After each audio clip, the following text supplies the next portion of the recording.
And we ask you to leave, but tell your husband or your boyfriend or pass it on to somebody else. Kiana is the only one privileged in here, and that's because she's supposed to be this therapist that helps people get better. All right? All right. So we started off talking, and I shared with them a book that I don't want to make public. Okay. But we started talking about where we are, and I think we've all concluded thus far that we have to rise up, right? I want to say this, brothers. In my study, in my pushing around and swimming and trying to figure out how to be a better dude, I want to tell you this, that we got issues, but we ain't the problem. We got problems, but we ain't the problem. Does that make sense?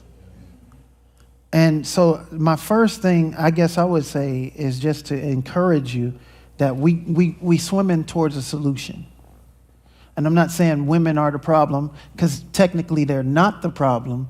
It's a misplacement issue. So things are out of place. And so we got to come up. We got to change some things. I think, and I hear her say it on IG, hey, kings. And so I want to just encourage you from that standpoint that you're kingly.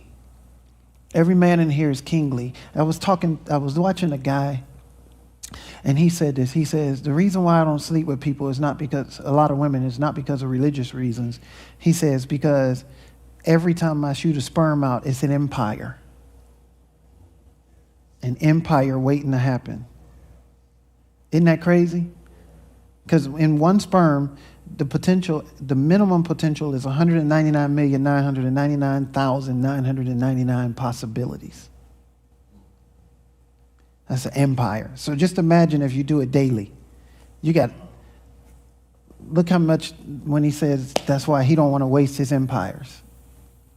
You know? So anyhow, greet them and go ahead. Well, good evening. A lot of you I am familiar, I know you in some way. So thank you for coming. That's the start. And tonight is important. I've done gatherings with men before because it is important for not just for you to just hear from me as a woman who advocates or tries to affirm or empower men, but for you all to come together and have conversations, because one of the things that I do get a lot when I talk to men individually is the lack of support that they feel or feeling isolated when they're going through certain situations. And some of it is self-isolation, but then also just feeling like they can't really be vulnerable or talk about some of the challenges or emotions they may be feeling tied to the different experiences they're having, because they don't want to appear weak or incompetent to solve problems. And that's not the case. The reality is we're all human. And like, how do you want me to refer to you tonight? You do what you have to. Yeah. As he said, it's not that you're the problem, and I want to reinforce as women, we're not problems as people. It's just that we all have problems, and we just are not knowing how to actually manage them in a healthy manner. And so we just keep having these collisions in relationships, and whether it's intimate relationships, friendships, work environments, or even in the church. And so it's how do we navigate through those things in a healthy manner? How do we understand that you're human, it's okay to acknowledge that I'm sad or depressed or feeling anxious because of grief, because of frustration, because I'm feeling overwhelmed about life events that are taking place, and just different things that are normal, but how do you manage it so it doesn't get to a severe place where you become dysfunctional and able to make sound decisions. So let me ask brothers, and feel free to talk. We'll figure out how to get a mic in your hand or something. Just raise your hand, because I would like it to be recorded. How many of you feel like you just often just functioning, and therefore you're functioning, but you're dysfunctionally functioning? Yeah. like you're functioning, but it's dysfunctional.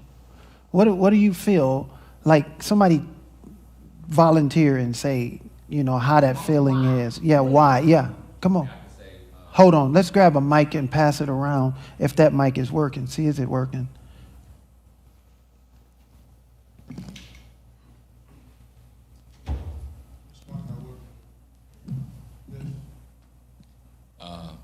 Hello. So, Elam King, I want to say that this is not me now, but but I have walked through this space. I got married at 25 years old and went from 0 to 3 children. So imagine being 25, 3 kids. You don't know what you're doing.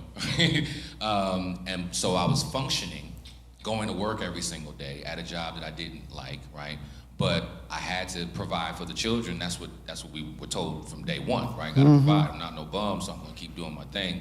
And every day, and this is something I had to look back and see, that there was always this gaping hole, and I did not know how to fill it. And so staying in that space then spiraled into other things of me filling that hole with other things that I shouldn't have.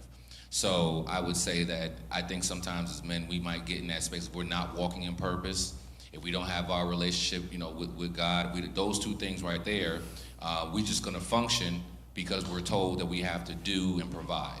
So, yeah, I don't. So you brought out 2 points about relationship with God, and the other one was? Purpose. Purpose. Yeah, the purpose and relationship with God. I think we struggle with that. Sometimes the relationship with God becomes hard because we're dysfunctional to a degree. Anybody else? Yeah.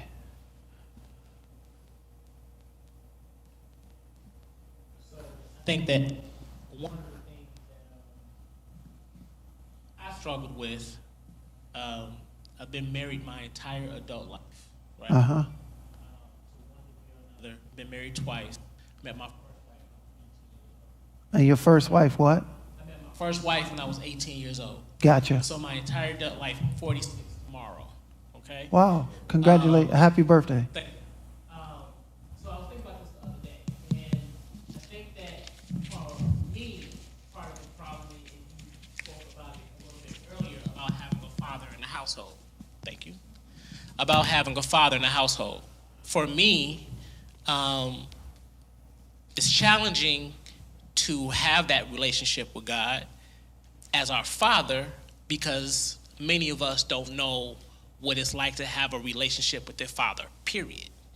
Right? So having somebody that we can go to for that guidance when we have those questions, when we just need to vent or whatever it is, somebody who we can just talk to and we can listen to has always been challenging, right? And I've shared this with Kiana in the past, where I had a whole situation where, I was told to do something. Like God literally told me, walk in tomorrow, quit your job.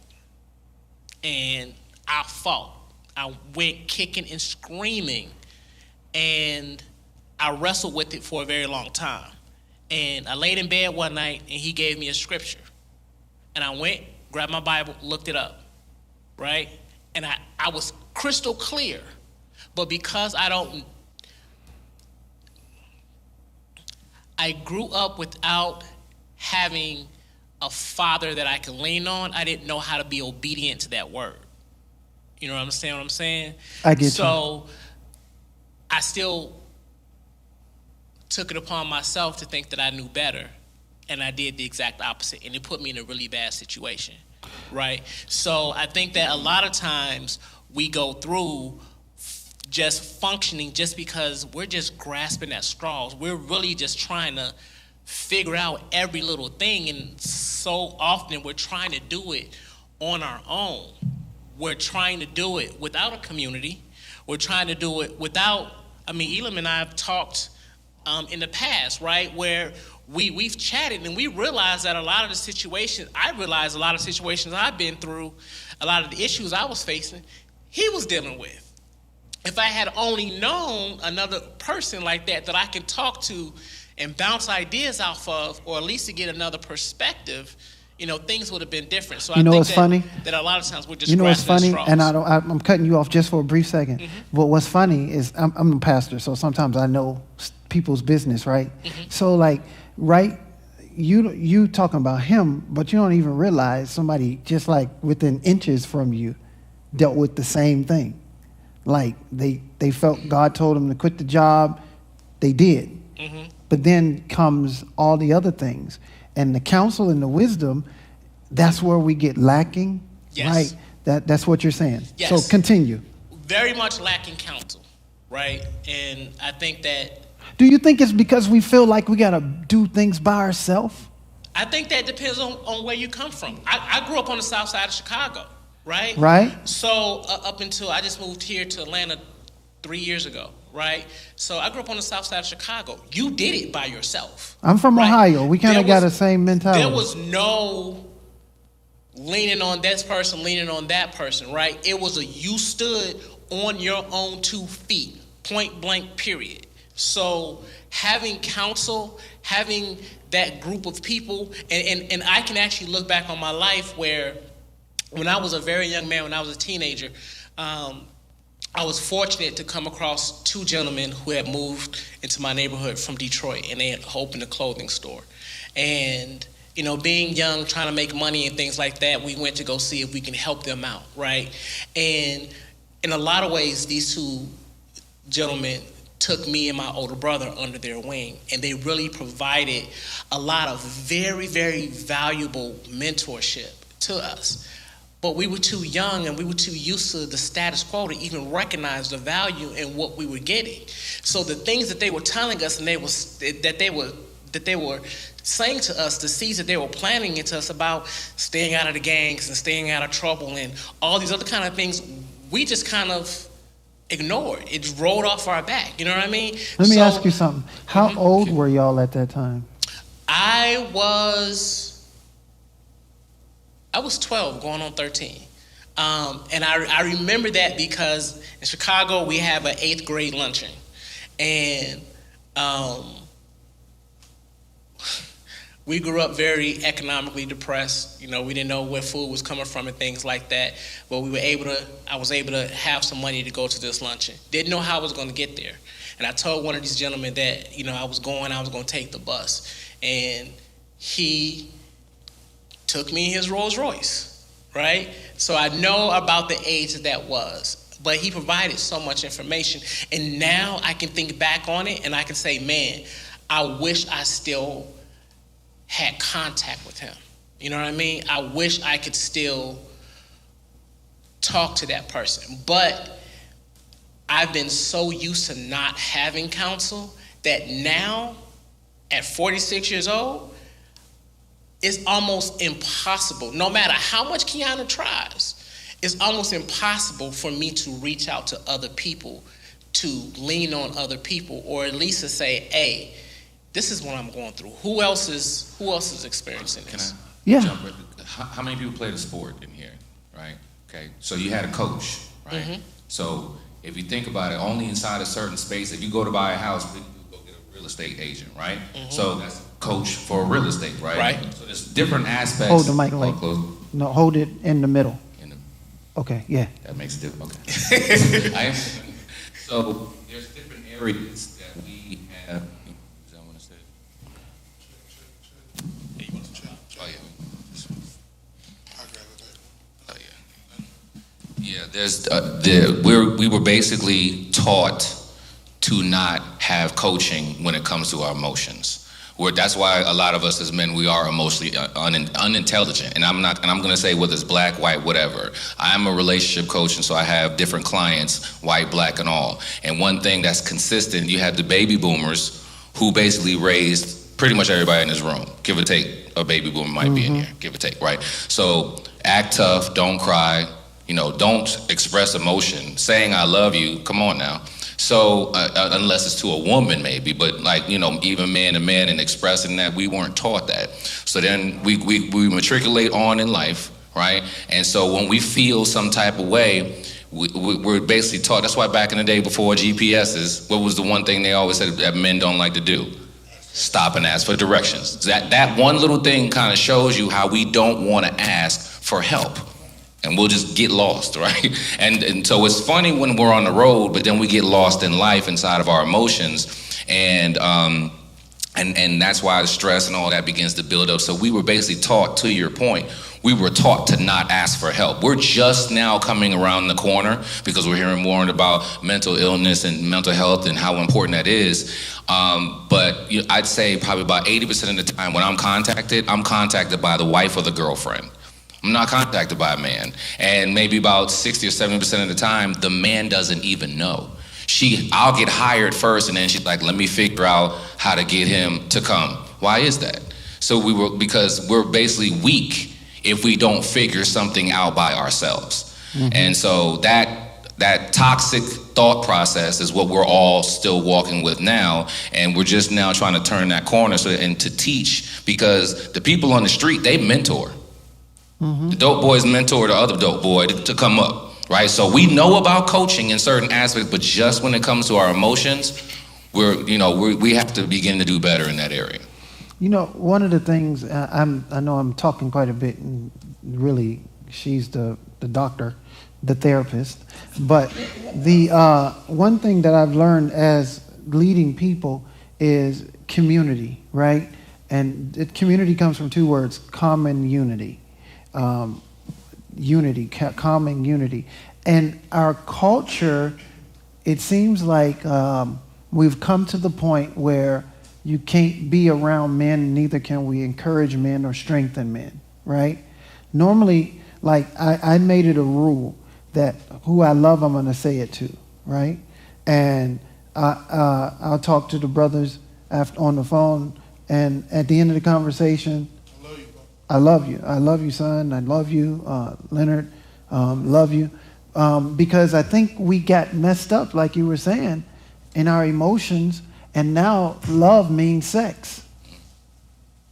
When love don't mean sex, right?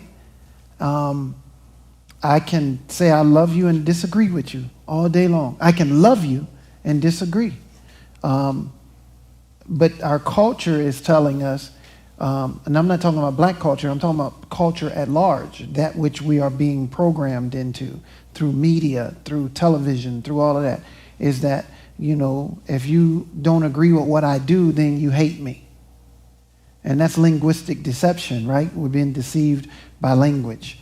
And so we're at a place right now where we got to figure out how to develop community. And I ask you about age because biblically, it was always God's will. It was always God's will that community was established in men and women's lives early, right? And 12, 13 was perfect, but you were supposed to be already at a place by 12 or 13, right? Because that's when they have what they call the rites of passage, like bat mitzvah, right? And at that bat mitzvah, then you come before a group of people, family, friends, men, and these men start giving you orders how you're going to be and how you need to understand family business and all of this kind of stuff. And it steers you in the right direction. Y'all follow me? And I think that's where we got messed up because we never got properly steered. Even when we in the church, I'm a preacher's kid, right? And coming to church, you thought like it was just go by somehow osmotically just get into your system and you go be godly. But that's not the truth, right? It's like we need that steering. So I want to stop right there. Somebody else was going to say something or you were going to say something. Well, I do want to steer the conversation into talking about the art of communication because I do feel like that's the foundation of getting to a place where you're comfortable having conversations, not just in community with other people that you don't know, but people that you do share intimate spaces with, whether it is your intimate partner, whether it is your friends, certain family members that you feel comfortable talking to. So the question is like, what are your communication challenges? What do you feel like That's good. serves to be challenging for you to express yourself? That's good.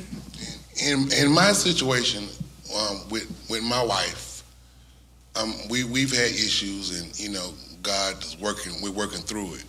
But what I realize, and it's really bothering me, is that I know I love her with all my heart, but we can't communicate. We don't communicate, and I don't understand why. I don't understand why I can have conversation with anyone else, but when it comes to my wife, it's just like we can't find that.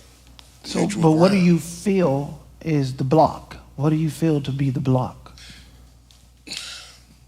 When she's talking, what are you feeling or experiencing in the moment? Like, are you shutting down? Are you only partially listening?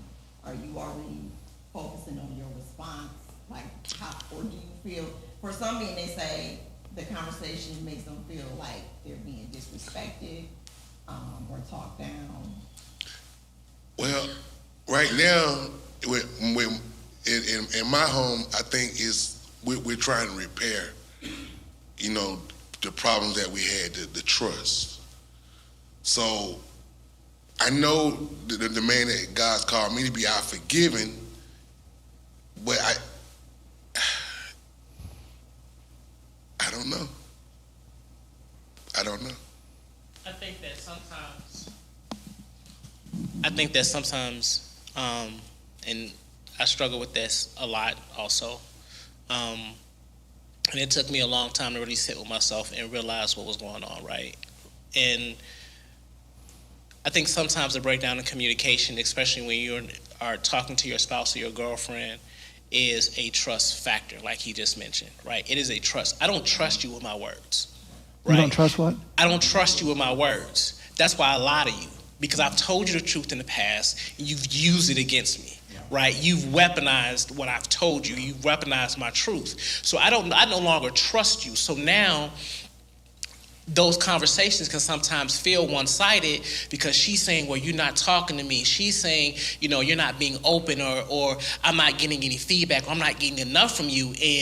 And you're feeling like, or I'm feeling like, well, I'm not going to tell you because I don't trust you. Now, I will tell somebody I just met because they've never violated my trust. Now, of course, I'm going to go super deep with them and tell them everything, but they've never violated my trust. But you have. And until there's a moment that trust and communication can be repaired, I think that there's always going to be a breakdown. I had a conversation with my son the other day, and he was so afraid to tell me something, right?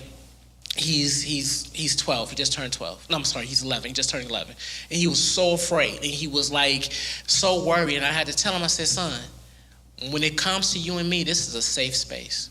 You don't ever have to worry about me judging you, criticizing you. I may not like it, but I love you, and I'm going to take care of you. You can always trust me with your words, right? And I think that that was an important conversation, or at least an important statement to say to him, because I've always felt like many of the people I communicate with, I can't trust them with my words. I like you saying that. Do anybody else have that feeling? Like, it's like you take my words of honesty, then you weaponize them, and you use them to manipulate me into a situation. He needs the mic. Okay, well, Yeah. yeah.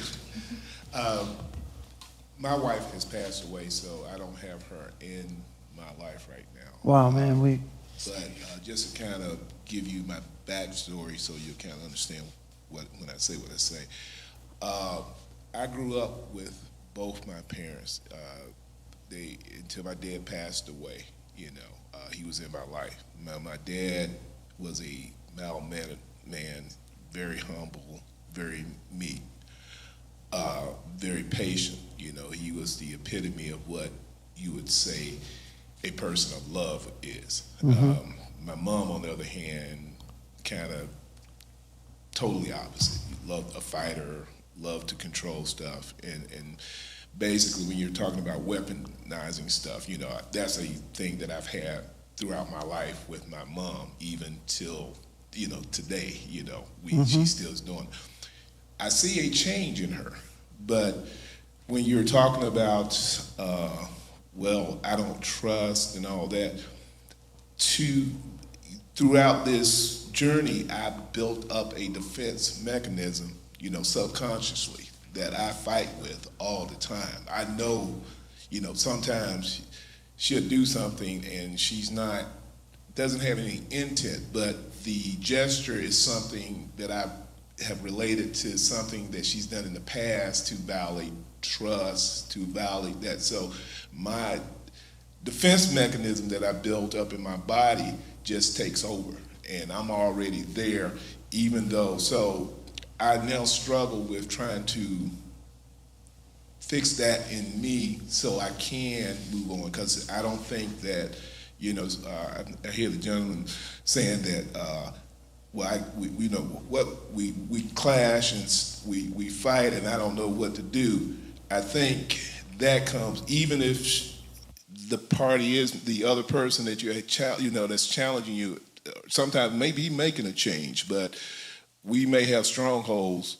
We may be in a position that we have to make those changes first. And I know it's hard because you're making yourself vulnerable again for that same abuse, that same thing. I struggle with it all the time, and I got other challenges going on in my life, but that's one thing that I know I have to work on me first. And that's the hardest thing, because I've been taught, I saw my dad how he was a man, and he was a man's man. But when we talk amongst friends, I'm hearing my friends tell we got a different facade that we want to put up to say what a man is. And some guys really believe it. Some guys really believe, some of the stuff that we do, because to be a God-led man, we have to be humble, we have to be meek, and that's contrary to what we learn in society.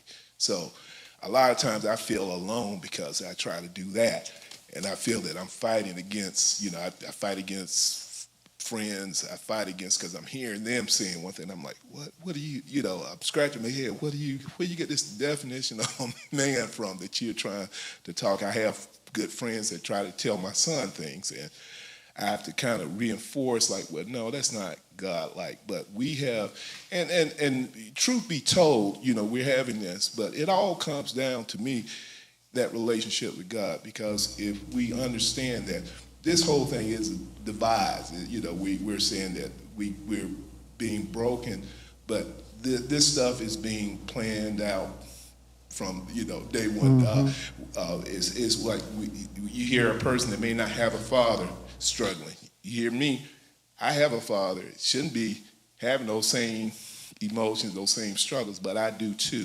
So it's a device that we don't really understand this, and for me, have that relationship with God, we're doomed, A great point about relationship with God.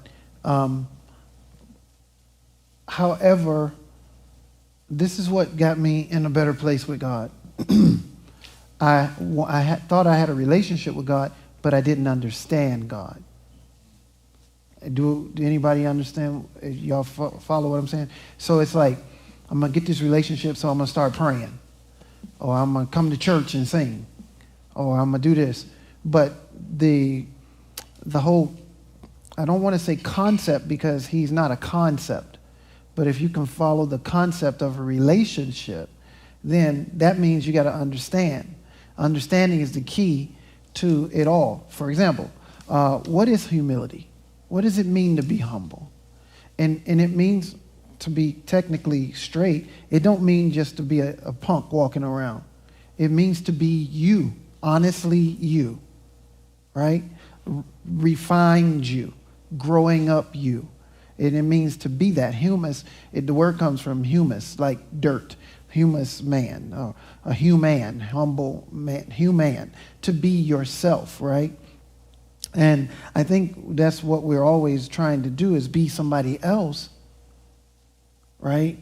And then we conform to this somebody else because we think God say, be humble, be meek, and be mild. But there's also the lion, and then there's the lamb, right? So harmless, wise as a serpent, harmless as a dove. If you can see those two extremes, then you can see, I believe, where we're supposed to be able to know how to maneuver in those particular moments. You get me? Relationship with God is the key. But understanding God as a warrior and understanding him as a loving father, and then understanding him as a king, and then understanding him in those different capacities make the big difference for us. When I started following, studying Jesus, Yeshua. We call him Yeshua here. And we started studying, I started studying his nature and how he carried himself. And I remember looking at the pictures of the white Jesus on the wall with the little halo around his head. And, you know, he looked like a punk. Right? Tell the truth. Those of y'all who saw that picture, he looked like a little weak punk. Like just, like he had Shaft music, but it was holy. Ooh, all everywhere he went like that. But he was like a warrior. He would talk about having a sword and carrying your sword. The reason why Peter had that sword that day is because he told him, you need your sword. You following? So it's like having that foundation. But at the same time, after Peter used the sword, he healed the man's ear. So it's like knowing that dynamic of godliness. And the second part of it is, as God is, we supposed to be. And I think that's the part that we mess up on too, because we don't see ourselves in a God-like fashion.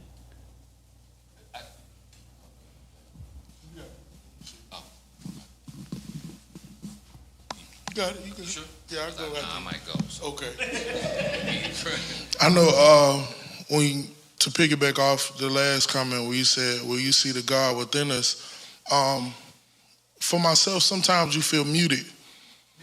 Muted. Where, like, for example, if I'm at work, if I got an idea that I know would make my job a lot more efficient and a lot easier, I'll go and tell my supervisor, my boss, and they'll shoot it down when I'm the one that's doing it. Or if I'm going to my family or my spouse and I see the problem, I see an issue, and you speak to it and it's shot down. And it was like that way since a child. Mom, I feel like this. Boy, shut up and go do what I told you to do. Or, Mama, you making me feel like this, or I'm hurting, or I'm sad, or whatever. And a lot of times those emotions, when you try to communicate them to people, they're muted. So when you grow up and you're in a relationship, in a marriage, you take that same mentality. I'm not going to say nothing because I feel like it's going to be taken as, oh, just be quiet, or nobody wants to hear that. It's not purposeful. You get what I'm saying? And, absolutely. Yeah, so this just is one of those things where... Well, before you go on to the next thing, because I like what you're doing, from a woman's standpoint, because you're saying your mother raised you. Yeah, just my mom. Just your mother. Yeah. Right? So we suffer from, especially when it's just our mother who raised us, a lot of times we suffer from a mother who can't stand your father. Right? And so anything you do is like your father doing it. Right? She loves you, but there is still this thing. Speak from a woman's standpoint for us. I'm feeling muted. Yeah. Well, I mean, I've experienced that even as myself. I think sometimes it just depends on, like you said, sometimes the environment or culture you're exposed to, even in your family or church, even not feeling valued. So community. Right, just not feeling valued and not knowing how to assert yourself. Right, because we're not taught how to be assertive. We're taught to be passive or aggressive. So the average person operates in a passive aggressive nature because they don't know the balance of assertiveness, knowing how to stand up for yourself, but still without the aggression. And so we lack that ability or that skill.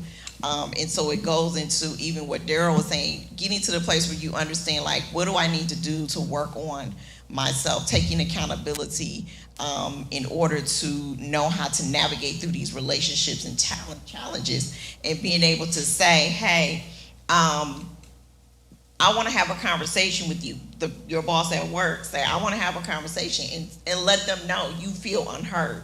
You feel like your work is not valued or respected on the level it should be. And when you approach them in a manner to let them know I'm being serious, but I'm not coming in here angry and yelling and screaming, but just I need to be heard because I know I had some ideas and they're not being honored. And I would like to know why. Because now you're also putting them on the spot to challenge them to have accountability. So are you saying, and just to kind of expound on that, because I believe in assertiveness. I believe there are times you have to be assertive or aggressive, but most of the time wisdom comes from assertion. Right. Right? And there are times wisdom will say be aggressive, right? But you're saying like master an art of assertion. Right. And that still goes into even the ability to communicate. Giving yourself, sometimes when people make you feel that way, it digs at your self-esteem. So now it takes away your confidence level to even want to assert yourself.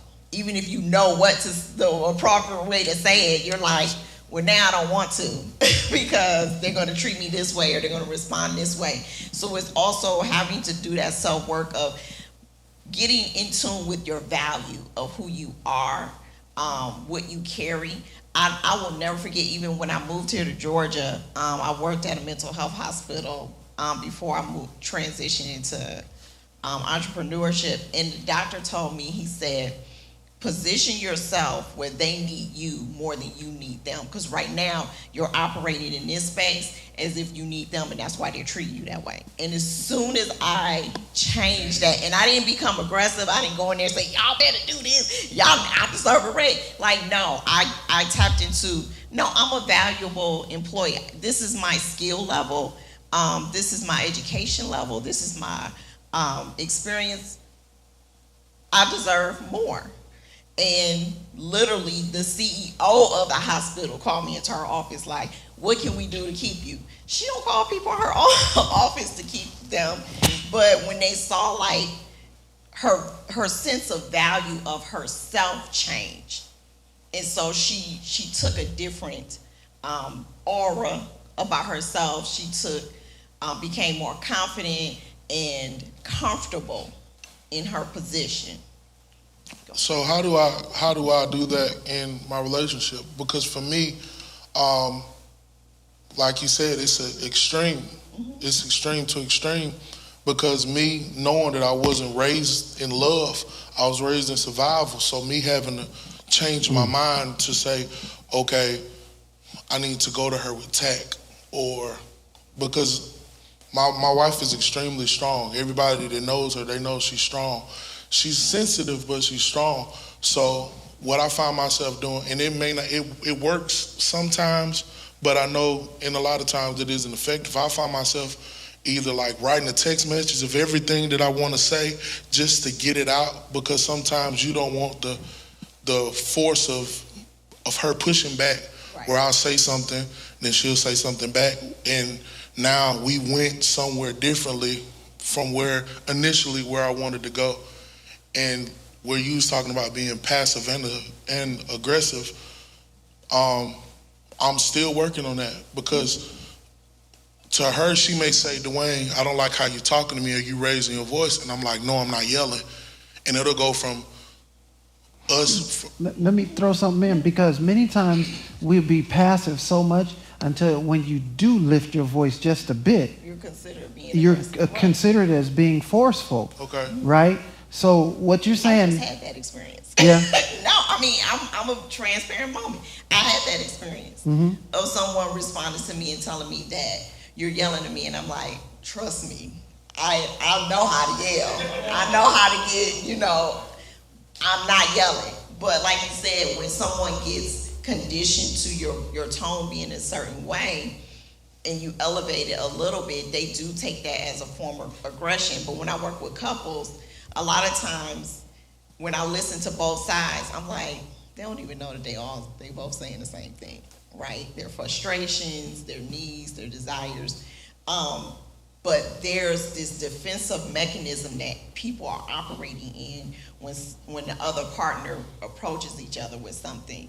And so a lot of times when I'm only working with one side of a relationship, I try to encourage them to have a conversation, to request from your mate, can we work on new approaches of how we communicate? And one of those things being reflective listening, allowing me to finish all of my sentences, and then when I'm done, then you can reflect on what you interpret I said. And then if there's anything that I feel like, no, that's not what I meant, we can now have a healthy dialogue where we're talking and we're pausing and giving each other an opportunity to speak and hear the other person out. It's not always easy because sometimes when I'm only working with one side and only one side is hearing that instruction, then the other side may not hear it. But usually, if you let the person know, look, not even addressing the specific issue at the moment, but just how do we work on communicating in a more healthy manner? Or do we need to go and sit before a neutral party to develop some communication skills so that we can communicate and understand each other's perspective or point of view or feelings about other subject matters? One of the practical things, I'm going to get to him in just a second and then come back over here. I think one of the practical things that work for me, and I think we all need this, is we need to read. We need to read a lot.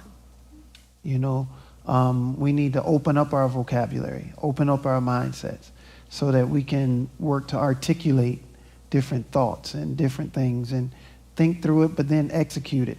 And the other thing, Dwayne, is I think forgiveness is always a key. Learning to forgive the ones who did not know how to raise or to raise you to communicate. So forgive them so we can stop using that as the reason, and then take that and start developing that skill in us, you know. Like, you know, if she feels like you're yelling, then you're going to have, I know your wife, so I know she ain't going to be scared of you, you know. But, you know, the thing is, and we want strong women. We want a strong woman. I don't want a weak, docile woman. I don't know about y'all, but I want to be stronger. I want to make her feel like she's safe. I want to make her feel, you know what I'm saying? Right, and I know it can be challenging because I know that, like you're asking the question, even though she is listening, but the reality is, usually the other side doesn't hear the same advice.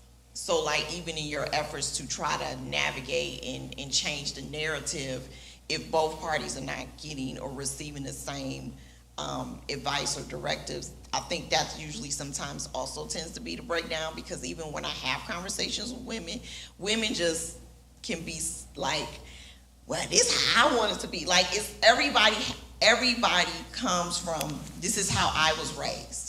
You know, I was told I have to be like this, I have to react like this, I have to speak like this. You know what I mean? Whether it's mild mannered, even temper or hot temper, whatever. Like, we all were. So they're carrying traits from their right. Their all home. of us are. We all do. Like I have. When I look at both of my parents, my dad is the most chill, even-tempered guy in the world. In his family, when I look at like my aunts, everybody's kind of the same way. My mother's side of the family, very firecracker, loud, boisterous, feisty, will fuss you out in a minute. So I got a balance of both. So I know how to be the chill, even temper. But did you have to learn? Did you have to learn that balance? I had to understand it first. Understand it. I had to understand because if this is in your family, your mother is like that. Right. See, I saw how my he mom was describing so for me, his for a long dad. time, I was like, well, this is how my mom is, and that's just how I'm supposed to be. And my dad is such a good guy. I'm like, well, men are just supposed to take it because my dad just. But I also had to learn, it wasn't that my dad just took it, because my dad, as I got older, I saw that he wasn't passive, because sometimes he would just learn how to say my mom's name once, and she knew when to shut it down. So I had to learn and understand how really my parents operate, and how that really does affect their relationship, and even how they've been able to stay together this long. Did they teach you?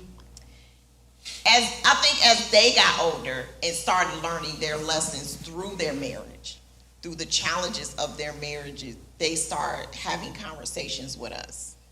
Elam, let me ask you a question real quick. Okay, I'm going to come to him and then we come back. Because you were talking from this standpoint, from your counseling perspective, right? How many people come to you that have been taught? They're being taught. Like this Dwayne, his boys are a member of this church, and my effort is for every child in this church, I'm going to touch them some kind of way. If they hear, I'm going to touch them. I'm going to do everything I can to teach them. They might not like it or anything. And that's what I try to get these guys to do. Teach their children. Teach your children. And it's different when a man does it as opposed to a woman doing it. Believe it or not. When that father teaches the children, it sticks better than when the woman does it. So say I'm going to come to you. I wanted you to hit that just a little bit. In your experience, do people come and they have been taught or not taught? Or are we just a bunch of people that's raising ourselves? I'd say 100% of them were taught.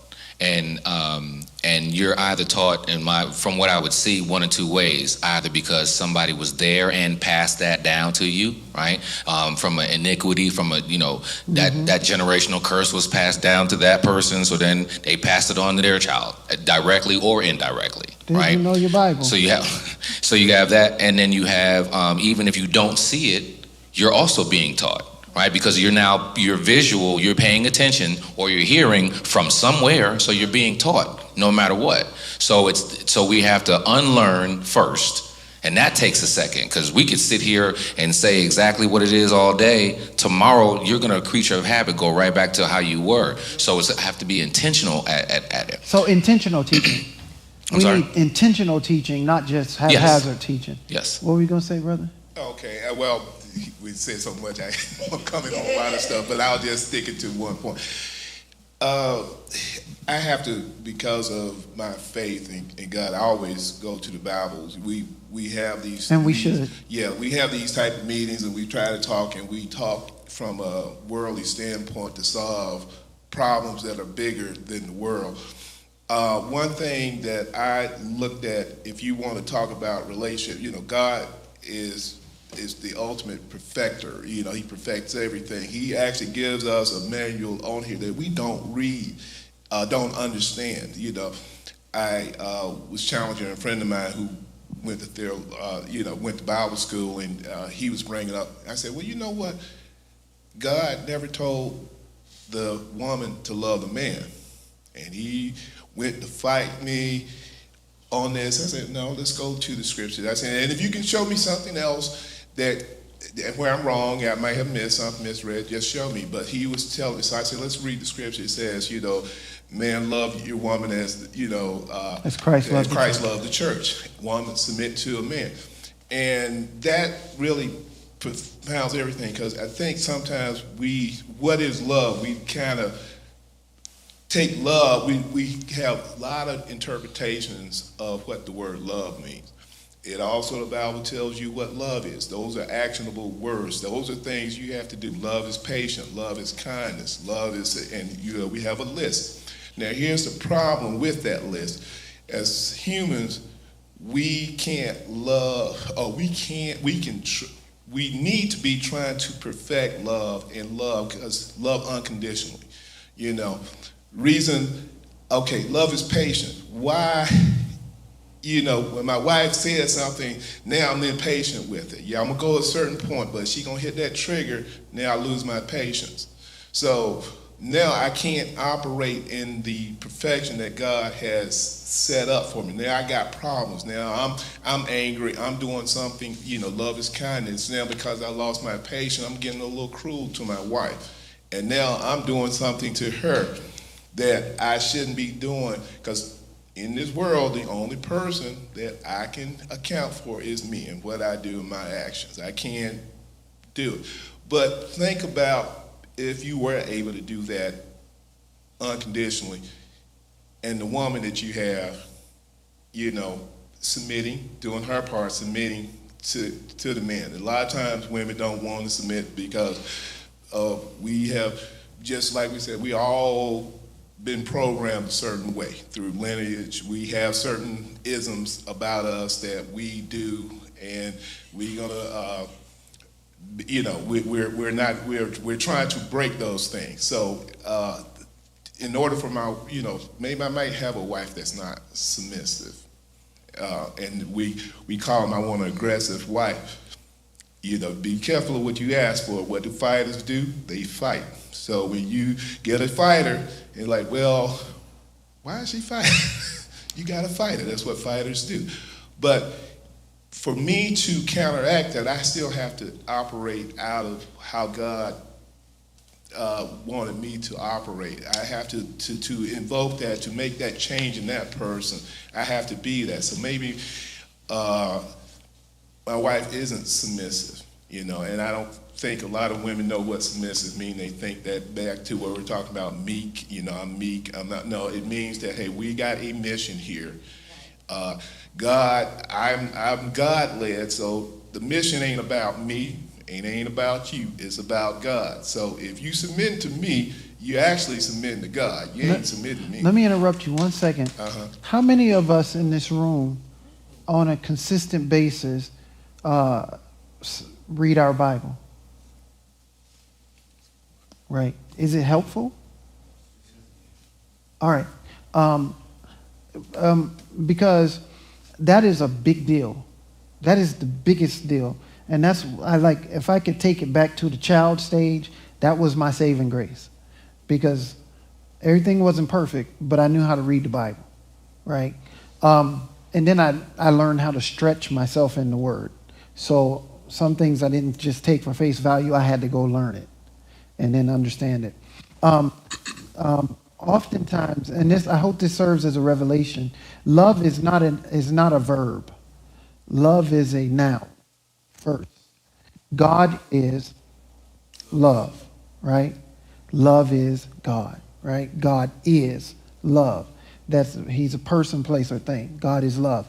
The result will be actions. Actions follow as a result. You follow what I mean? So you will have love when you are something, then the actions of your are-ness, if you will, of your who-ness, began to follow into that thing, right? Submission, you made a great point. Submission is come under a mission. And I think where we mess up oftentimes is we have fallen in love, but the woman falls in love, but she don't fall under a mission. Without understanding that mission. Give me 1 second. Without understanding that mission, because I think you're going to say something great, but without understanding that mission, then she is love that we fall for. And love, you walk into love with your head up and your eyes wide open, you don't fall in love, right? You shouldn't fall in love, because whatever you fall to, you're prey to get kicked by it. Right? So it's like, with that in mind, it's almost like can you handle what's in me and what I'm going to present? Well, what is it that you're about to present? Here's our mission. Here's the mission. Here's where I'll take this family. If she can't do it, then, and if you don't have one, then we're just miserable in love, right? We're miserably in love. Go ahead. So in response to the submission thing, I grew up in the church, and so I actually grew up initially developing a negative view of submission because it was actually joked on. I remember going to weddings And when they get to that part in the vows, everybody's like laughing, like, no, and the lady's like, no, I don't want to, And I was like, okay, that must be a bad thing, because every time they get to that part in the vows, everybody starts shaking it. The woman's shaking her head no. Everybody in the audience like nobody's like explaining to me like what's wrong with this submission thing. And it wasn't until I got older, and one of my former first ladies, she gave the same definition as Daryl, like, you're submitting to the mission and vision of Christ that has been given to that man. And then it started shifting me to understand, like, okay, so now I need to start paying attention to, is the man clear on the vision for his life, though? Because that's also tend to be the breakdown.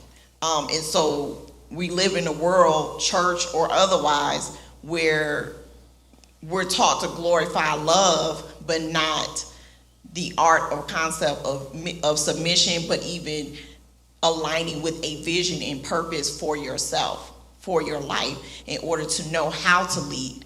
And not just in marriage, because if you're operating in leadership, even as a business owner or an executive, you have to have a vision that you're clear on, that you're going to be able to direct those who are following you. How can you have people follow you if you're not clear on what your vision path is? And so a lot of times, no one, men or women, are taught properly what that submission really means when it comes to relationships. And that is also, there's other versions in the Bible that says you're to respect your husband in lieu of the word submission. Either way, we're still not taught what do those words really mean? What is that really supposed to look like in a relationship? And understanding what love really is, even on the action side, right? Because and I meant to clarify that there is an action side, but there is that noun first. You got to be before you can do. Right, because the reality is when we look at, because even people who are not necessarily, also saved or Christian, everybody likes to read that scripture about love is patient, love is kind. When they get married, you always hear people quote that scripture as part of the wedding, procession or whatever. But I remember when I actually read that scripture thoroughly, and I was like, I don't think I ever loved anybody like that. Like, I don't think I ever been that patient, that kind, that forgiving. And it made me sit back and evaluate, like, do I really have the capacity to do this? And am I willing? Because, again, those are questions that we don't challenge ourselves with, to do enough self-reflection to know I have to be able to say, this is something I'm willing to do in order to do it.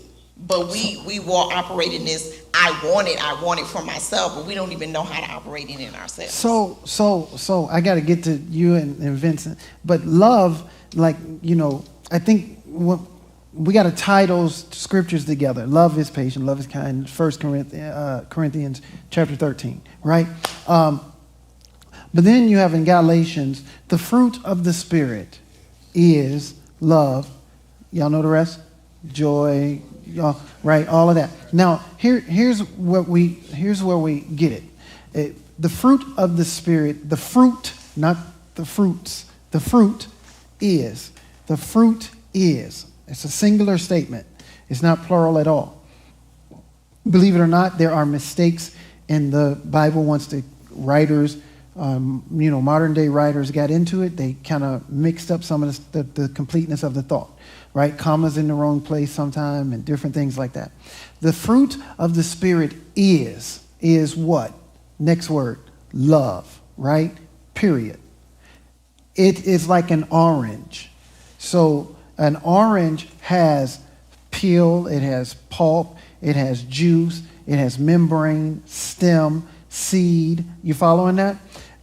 That's where the fruit of the Spirit is love, and then all the other things that come behind it are the components that make up that one fruit, right? A fruit, when fruit is in development, everything starts to shape. And I think where we try to be the orange right away, we got to realize that the tree has to come up out of the ground first. And then it has to go through process. and time. It's going to produce oranges. That is the produce, the fruit. But at that moment, it's growing.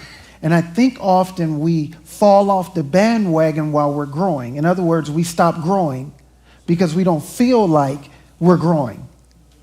Because we don't feel like I'm hitting it right now. You get me? But there's this thing like, I got to grow. I can't, this whole patience thing, okay, love is patient. Okay, let me develop that aspect of fruit. Love is kind. Okay, I be tripping. Okay, and she told me I'm tripping, or they told me I'm tripping. Let me figure out how to be kind. You get me? And you go into self-development. Yes, sir. Right? And I think that as men, I feel the challenge. Like,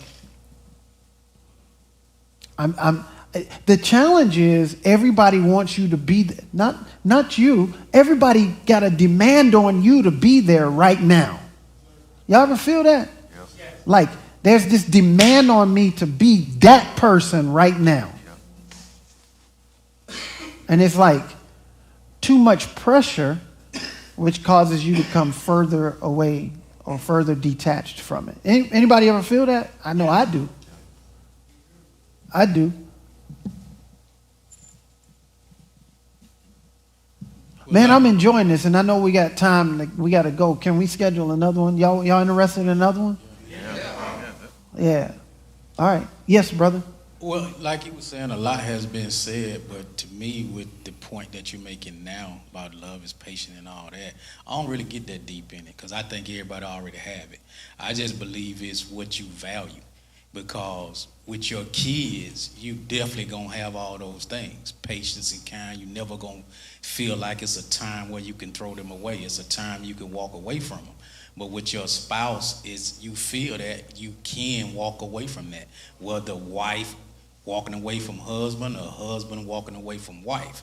But your child, no matter what they do, how many mistakes they make, how many lies they tell, how much disappointment they bring to you, your value for them is never to throw them away. So you automatically don't keep account. You automatically love them. You automatically got patience. You automatically got everything that God put in that scripture. But to that spouse, you don't have that.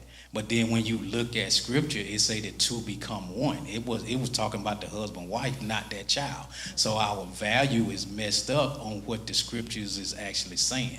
If we bring it back to what God is saying on who that value should be, then we will have that. And, going all the way back, I was raised in a two-parent home. My dad was strong. I had a mother there too. But my whole time was with dad and uncles.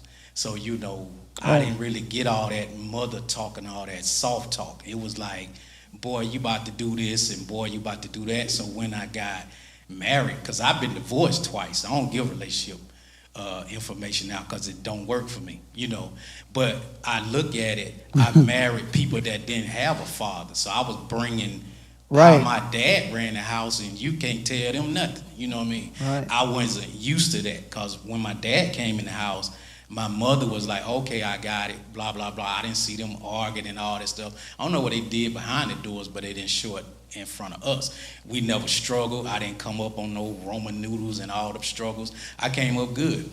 So my whole thing was taught how to get money, not necessarily how to come in and have all these hard conversations. So that's something that I want to get better at, is all these intimate conversations that I don't really got no time for, because I'm out here trying to bring this money to the house, because if the power get cut off, we ain't having these soft, intimate conversations. But I'm gonna make sure that part happen. And to me, I feel like no matter how hard a man go, a woman gonna find that one thing you not going hard on, and put that on you. So that's just been my experience. That is true. So with me, you get tired of that. You like, look, I done helped you with the kids. I done helped you make the money. I did all this stuff, but now you mad cause I didn't clean the tub properly, And I didn't never experience that in the house with my dad, cause that wasn't the order of things. So I came here to try to learn for the next time, cause the couple times I was too young. The next time I had just got in church and we just didn't agree on things. You know, I went to a female church and that was a headache, you know. And so I'm just being real, you know. I'm trying to get it right this time, and a lot of the points you've been saying has been good, but I feel like we ain't slipping on that scripture about no love is kind. It's just who you value. Let me You not, know what? It does go into what I said earlier about you choosing to love, right? Because you choose to be unconditional, express or show unconditional love with your children. So why not with your mate? I think one of the things that our culture has cultivated, unfortunately, is validating or celebrating conditional love in intimate relationships. Because the thought is you could just break up with that person, you could just divorce them when they don't do what you want them to do. But you choose not to be that way with your children or certain family members, right? let me ask you this. What if choosing to be unconditionally loving to your mate means breaking you? Yes, Kiana. What does that mean?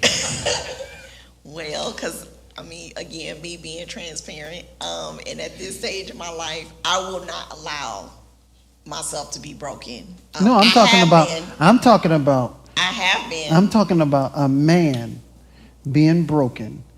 If a man breaks, the system breaks, Right. right? If a man breaks, the family is broken, right? So what if unconditional meaning like, okay, I'm just gonna let you, okay, I'll go wash the tub again. No. You know, wait, one second. I got a lot of guys, the hands going up real quick here. So, But see, I think that, but again, that's the misconception of unconditional, right? Of thinking that you have to be somebody's doormat. It's just like unconditional love, submission, all of that is misconceived to me. You got to be another person's doormat and mistreated and mishandled or abused. And that's not what it is. And again, if we learn how to cultivate healthy conversations in our relationships, and yeah, men becoming more proactive in wanting to participate in those conversations, because women always want to talk, whether we talking right or not, we always want to talk. So the reality, we always want to talk. But the reality is, we just have this misconception that we have to be belittled or downgraded to show something, but that's not true. who has to be belittled? Women? Anybody. Oh, okay. But even for men, like, no, like what you said about, oh, my unconditional love mean I'm just gonna go ahead and rewash that tub. No, it's having a conversation of saying, babe, this is not my strength. Maybe I shouldn't be cleaning the tub. Maybe there's another chore I could do around the house that I feel better about. And I've had those situations where we had to agree, like, you the vacuum person, I'm the bathroom person. Like, instead of having us argue all the time about not liking how the other one does a chore, let's compromise on where's our strength and weaknesses, and how do we allow ourselves to become partners to work together. And not necessarily saying, well, my unconditional love mean I gotta keep redoing it until she's satisfied. No, that's not what love is either. Because I work mostly with men in counseling, and so sometimes I get pissed off when I hear how women are treating men and talking to men and placing unrealistic expectations on you. Like, I get it. Oh, wait. Go ahead, Leonard. I want to pick out something you just said. You always want to talk. I want to say I kind of disagree with that at times. What's that? That women they don't always want to talk. They just want to be heard. Yeah. Women want to be heard. Women want to be heard without hearing us. That's where I have a problem, because I'm not going to fight to justify my truth. I want to come back that's to when we that. shut So down. let's come back to that in just a second, because that's a powerful statement. And I think what he was saying, it's like, I'm working on one thing. When I come home, I've learned how to be a man. I've learned how to go out and provide. But when I get home, now you're going to make me clean the tub. You know what I mean? I definitely want to come back to that one. There was the brother Vincent, and then this Marcus. Vincent, you got the mic? Yeah, I do.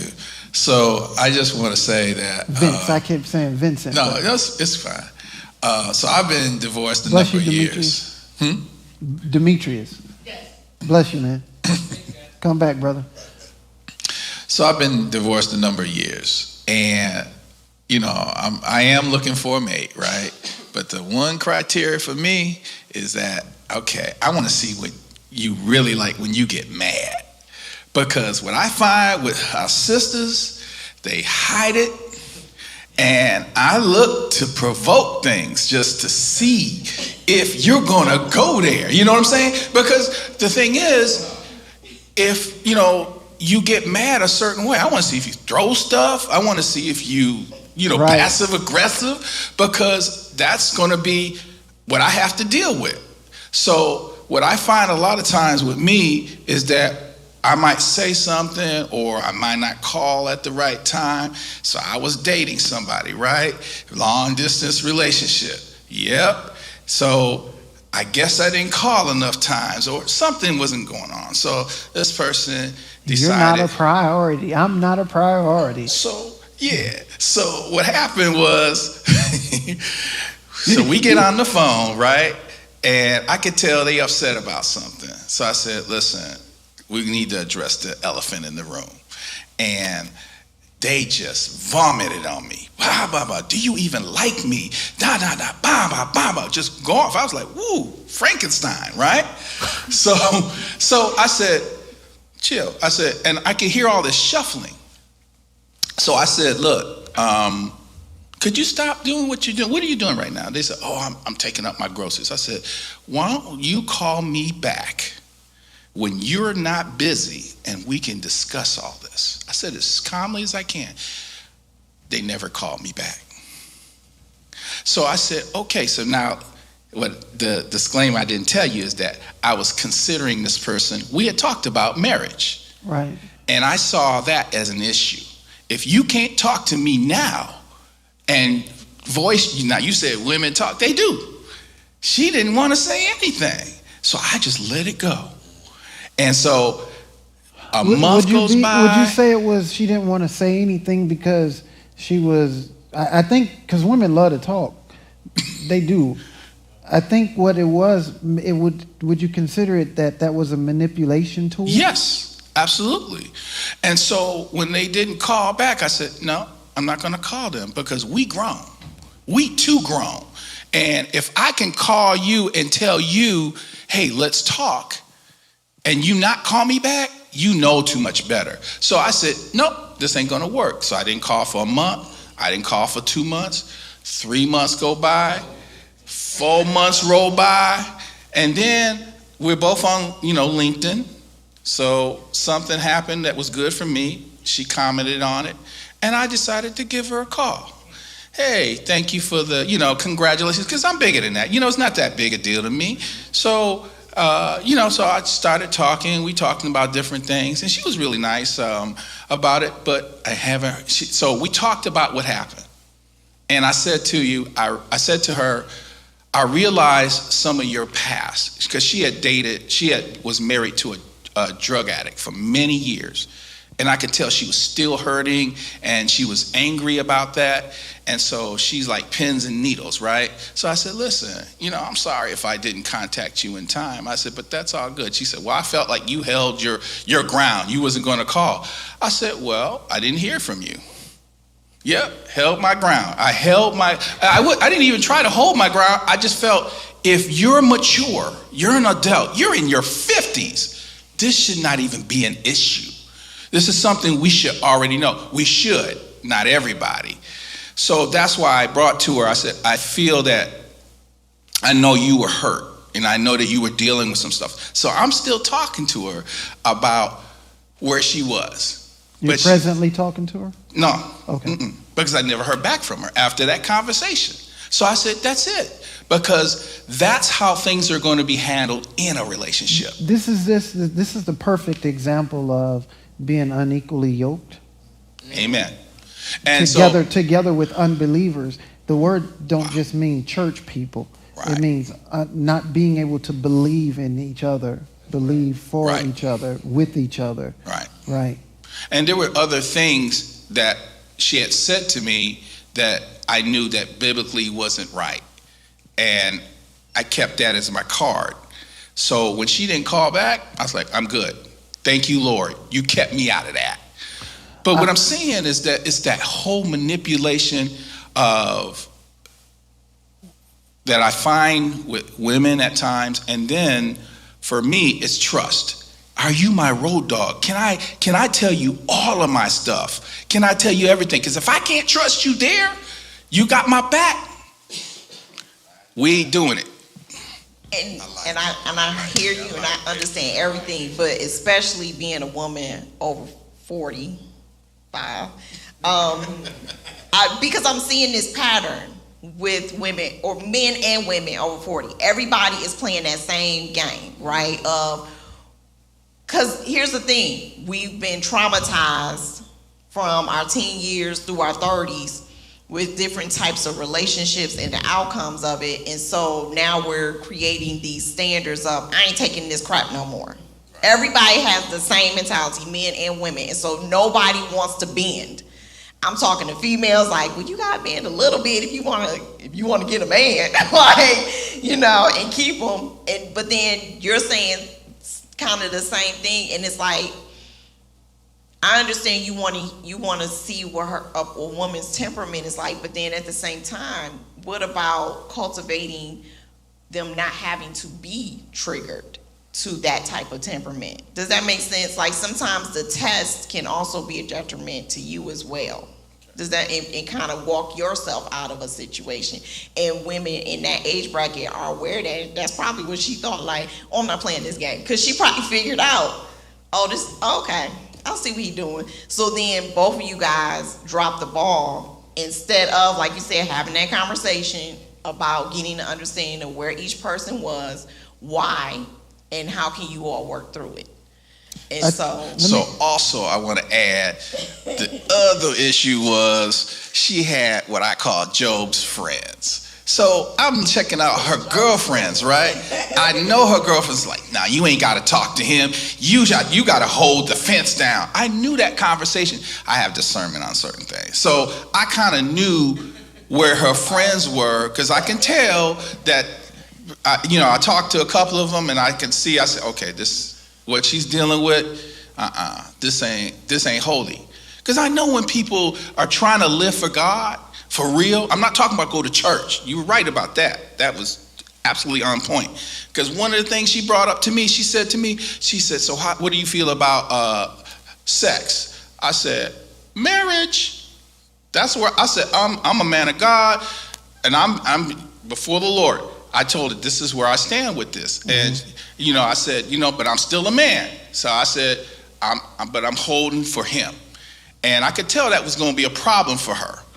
That was going to be an issue. But I knew she was talking to her Job's friends, and they were giving her some counsel on how things go. And I said, this is not godly people. These are people who are highly educated, and they just feel like they know more than anybody. Interesting enough about Job's friends, they were culture counselors. They were not spiritual counselors. They counseled him in the culture. Absolutely. If it wasn't for this, then this shouldn't happen. You get me? And that's what happens a lot of times. Our women are, it's the whole mentality. Like, you can be with your wife that day or your woman and leave out the house and go to the grocery store 20 minutes and go get some bread and come back home and walk in the house 20 minutes later, and she'll be like, talk to her girlfriend that night, and that girlfriend will say, I seen him. He was out with Susie. And she'll be like, hey, yeah, I went to, she come home and she's ready to hit you. And she like, you ain't gonna make me look, what's the famous word? Stupid. Right? It's not about protecting the two becoming one.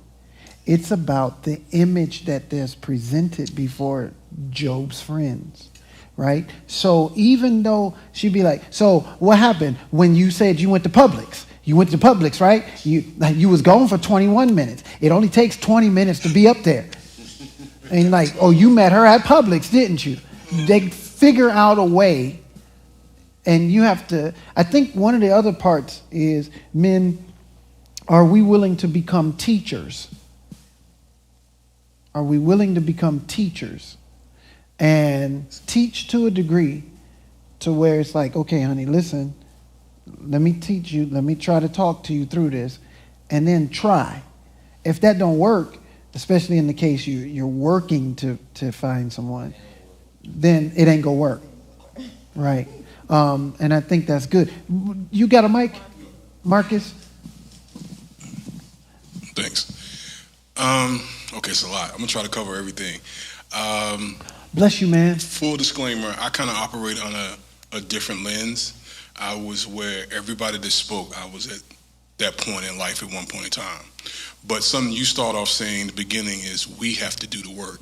Number one, we have to realize that the information we was passed down may not have been the best information on how we deal with everything. So we have to make that change to seek better information.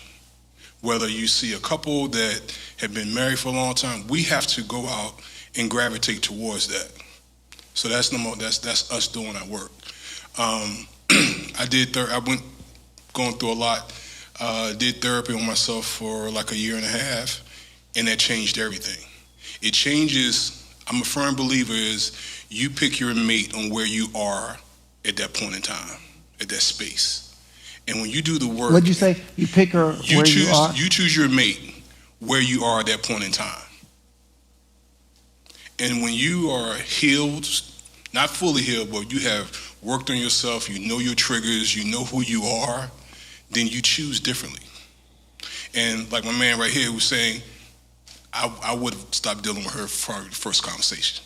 I'm not going to keep calling her back and everything like that, because if we're going to call ourselves kings, right? Kings don't be silent. They don't let everybody else tell them what to do. They set the tone. They set the pace. Is this wrong or right? Right or wrong? This is where we're going. Right. So if you're going to say you're a king, call yourself a king, it shouldn't be by default. It should be because you wear your crown, you worked on yourself, you're confident in your decisions, and this is how we're going to go. Now, we could go wrong, but it was my decision, and I'm going to say 90% of the women will follow. That other 10%, don't worry about that. But most women, and they may challenge you for a while, but every leader gets challenged. But if you know how you operate, and if you know what you're doing, you welcome the challenge. And one of the biggest things I learned in therapy was, right or wrong, I have a voice. So I understand when man was saying how you feel like you didn't have a voice. I'm going on how you feel like you didn't have a voice, you didn't want to say anything. That's the biggest thing I learned from therapy. I could be totally wrong, but this is how I feel at the moment. Now we can talk about it, and maybe you can change, maybe we can come to a conclusion of I'm totally off, but you have your voice. You have the right to feel how you feel, and you should express it. Not mean, not nasty, but you have a voice. Figure out how to say it. Yes, because just like if any of y'all are managers, you may talk to this employee a certain type of way and a totally different way to that employee, because that employee is going to handle it differently. That's how we have to do in our relationships. Let me toss a book to everybody real quick that I think it'll be good. You get it on Amazon. I think it'll be good. This book, it changed my life, by Miles Monroe, right? And it's called Single, Separated, Married, and Life After Divorce. Single, Separated, Married, and Life After Divorce. Single, Separated, Married, and Life After Divorce by Miles Monroe. It's one of the best books I've ever I've read, especially around these topics. And the premise is becoming whole, right? Single means to be alone. Alone is a different word than single. Single means to be whole, right? And it's better that we be single before we present ourselves as fractured. The woman don't make up the better part of you.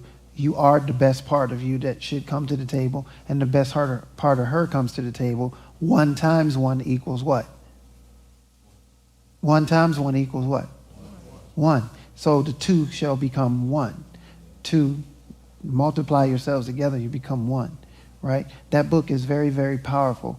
Single, separate, and if you're married or if you're about to get married, before you make that decision, you should even have that young lady read it. If you're a counselor, I suggest that you use that book and tell them to read that book. That's a great book. You were done? Yeah, I was. Okay, let me there was something that I wanted to touch real quick, and it just seemed to just. Oh, no. I wanted to come back to what Leonard was saying. What Leonard said is many times women, and men do too, we do it too, but you want to be heard. Sometimes women listen to be heard. So the biggest thing for them, or in conversations, not just women, but is the response factor. I'm listening and I'm preparing to respond. So I'm coming and I'm not listening to understand. I'm listening to reply. So it's like an ongoing argument. And then once you win that argument, whoever wins that particular argument, all it takes is reflection. They go back and reflect, and then they come back with the same thing. It's a ongoing battle instead of listening to understand. Right? Is that what you're saying?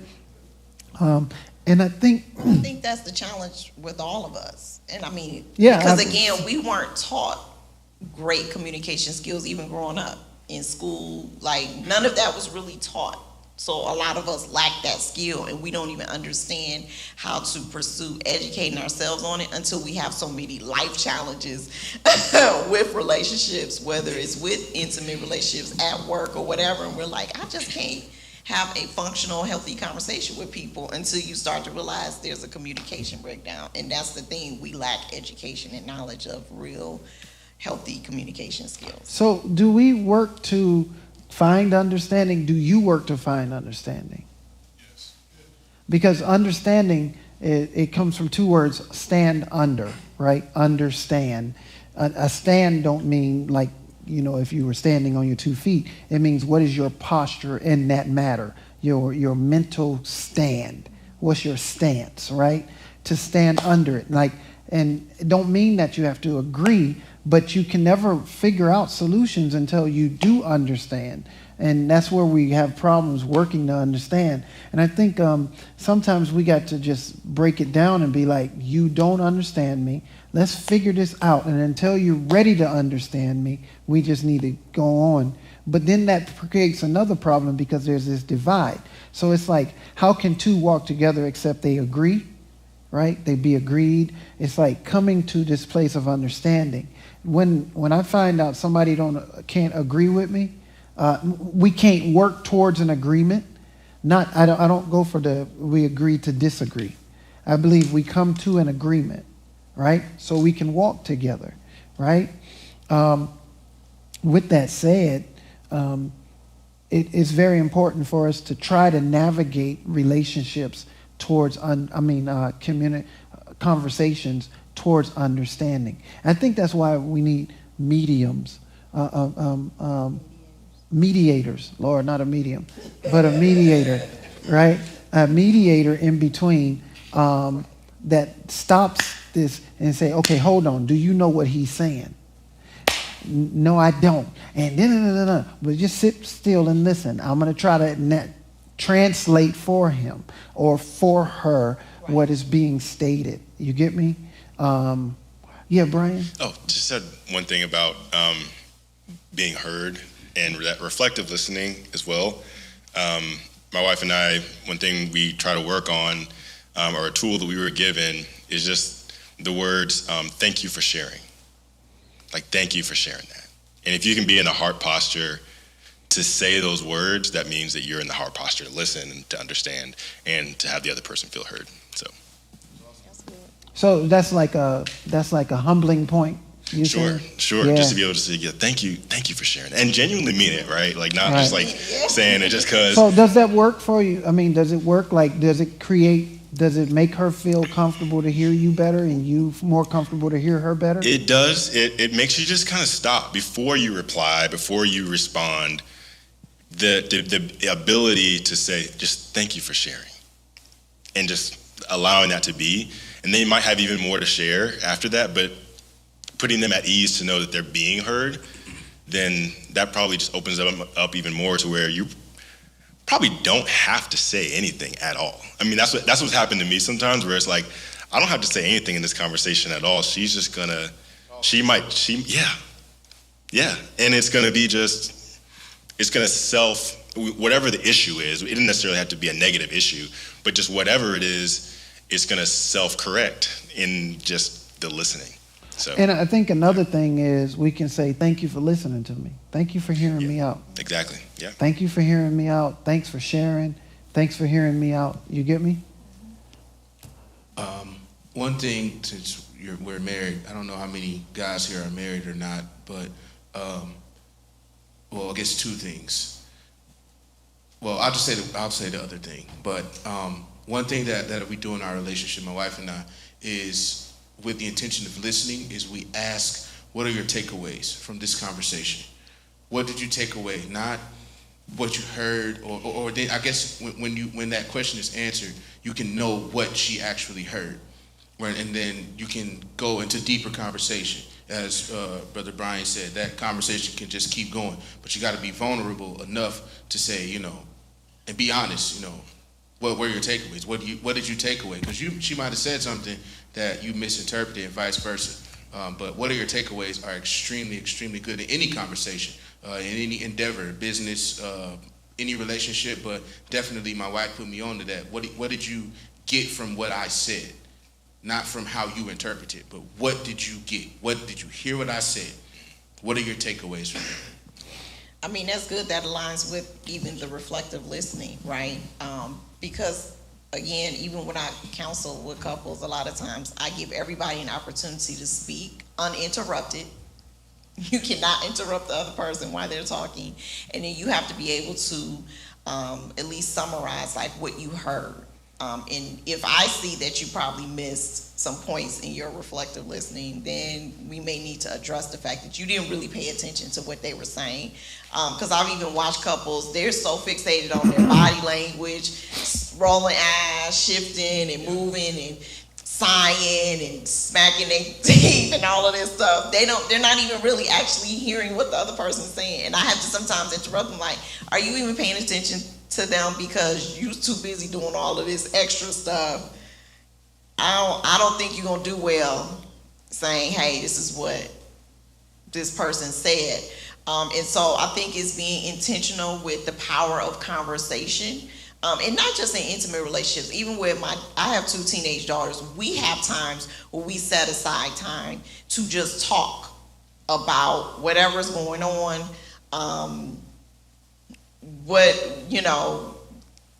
I like the new word for me because they're teenagers, confessional moments, because we're in that phase right now. But just being able to, so even with couples, whether you're dating or married, being intentional of setting aside time, whether it's your date night or you do it daily. I try to encourage daily because I feel like if couples take the time to reflect on their day together on a daily basis, you're cultivating healthy conversations on a consistent basis, not just once a week or bi-weekly, or, but if you can, try to take some time where you specifically shut everything down to have a conversation and agreeing these are our rules of engagement. No matter what is said, we're going to try our best not to get angry or not hear the other person, but listening to, like I said, understand. I'm gonna come to you in just a second. We want to respect your time. It's 9:00 now, right? So we're going to part in a second. So, but I do want to do this again. Are y'all open to doing this again? Yeah, I mean, and then we'll add some more components to it. The next thing I would be interested in is maybe bringing our teenage boys, if you have any. You know what I mean? What do y'all think about that? Before we answer, there's a sign-up sheet. You can just get all the men to sign up. We already have their information. Who did not register? Oh, from registration? You didn't register? Okay, if if y'all can see Angela right there, she'll get that sign-up sheet for you, and we'll get you registered for this particular, and we'll contact you again. Maybe like a month from now? Y'all think so? Look, Dwayne, before I let you ask your question or make your statement, if we can just work on developing a community among ourselves, and we'll figure out how to better navigate through conversation. I think we had some great conversation tonight. Kiana has affected some of y'all's lives, like, positively, and she's been a blessing here at the church since she's been here over a year now. I think about a year. It's a year? Just a year. And so everybody has gifts and callings. It's everybody's got something. What I would ask for you to do is, as we're going out the door, take time and meet a brother, find out what they do, talk to them, fellowship. Leonard does financial advising. Brian is good with accounting. Y'all get the picture, right? Let's just figure out how to find some strength and courage for one another and to build each other up. I thank y'all for coming to our church, and we'll use this for that purpose. One of the things, I'm a dude, I'm a man. Like, y'all, if y'all know what I'm trying to say, I'm not trying to announce myself, but I'm into man stuff. I like being a man. I like having that feeling of being a man. So I work on being a better man so I can be a great leader and all of that. I asked him to put this book up, Emotions. It's a great book, too. Emotions is good. It's got music to it, too. It's got a music thing that you can download. When we talk about men crying and all of that, we got to master how to govern our emotions. Governing don't mean controlling. Sometimes we got to cry. Sometimes we got to let it out. But then you got to know how to govern yourself back to falling back into leadership role, right? That's the privilege of being a man. It's the privilege. And developing women to be, your woman to be strong. Not stronger, like I do believe that women need to man down when a man shows up, right? But we got to show up, right? And I think this is good. I mean, this is something that's been on my heart for a long time. Another thing is, this is December the 8th, right? And when the number 8 means new beginning. And that was the thing that when I was praying about this, the Lord, he just let me know that this is the time of a new beginning. Y'all follow me? Yes. So it's like we can get a fresh start and go from there. I loved seeing the young brothers. How old are you, man? 25? 31? Anybody younger than that? Wow. Chris, you ain't that young. Yeah, I'm 49. You know. But somebody was 30? 30. 30. You 30. 20? 31. Yeah. This is a good time to get a handle on things. It's a great time to get a handle on things. And God will give you a fresh start, man. I'm convinced that we all have what we need. Things are going to happen. And we got to just make better decisions. We got to raise our standard, too. There was one thing about Kevin Samuel that I liked. He was crazy. He was courageous, number one. But he also wasn't perfect. And I want y'all to notice something. The minute he began to challenge men to be better men, there was major kickback to the point that when he died, women were celebrating his death. They were celebrating his death. Like, oh, karma, it'll get you, won't it? And this is the year of the woman. This is the decade of the woman. It's not going to be no time for the woman if the man ain't there to help navigate through that process. And I'm not being negative. I'm saying we got to rise up and be men and heal. And, you know, we got a lot of unlearning to do, and we got a lot of learning to do. And right now, because our fathers in many cases weren't there, and because different things, we've got to trust God as Father to teach us. And that happens. Unfortunately, we don't have a lot of great preachers. We have a lot of great preachers, but we don't have a lot of preachers speaking to the issue of men becoming men. They take the side of women in church, and we don't balance it. We don't say that the man, all we talk about is that woman, because technically that's where the pocketbooks are. And we got to fix that. And I made it my business that I'm an equal opportunity person. So if I hit a woman in church, man, I'm gonna hit you. If I hit a man in church, I'm gonna hit that woman too. Y'all get me? Because I just don't feel it was fair all of these years being attacked by preachers from the pulpit and creating a harem, actually, a personal harem from the pulpit. And I believe every man deserves a great wife, and every wife deserves a great husband. And I don't believe in the statement, happy wife, happy life. I believe in happy spouse, happy house. Right? And I think that's where we need to be leaning towards. Because a happy wife might give you a temporarily happy life, but you always go to find out where you can be rubbed and nurtured. While she's happy, you fooling around. Right? And I wanted to get to you, Dwayne, and then we're going to close, and then we're going to call it a night. Okay, guys? I appreciate y'all, man. And we got to thank God for Kiana, who is a blessing. And if you don't have somebody to talk to, I found Kiana to be trustworthy and reliable. I'm going to ask y'all tonight, if you would, I want to bless her with something. So it won't come to the church, it'll go to her. So I just want to bless her for her time and, you know, be a blessing to her and her daughter. So whatever seeds you can give, we'll get her Cash App, and we'll get something in her pocket. Amen. Is that cool? Yeah. All right. Dwayne? This isn't a relationship topic. For the most part, a lot of us was talking about relationship stuff. But as I've gotten older, my relationships with my friends I'm good. As I've gotten older, my relationship with my friends have changed, where I don't agree with a lot of stuff that they do. Mm-hmm.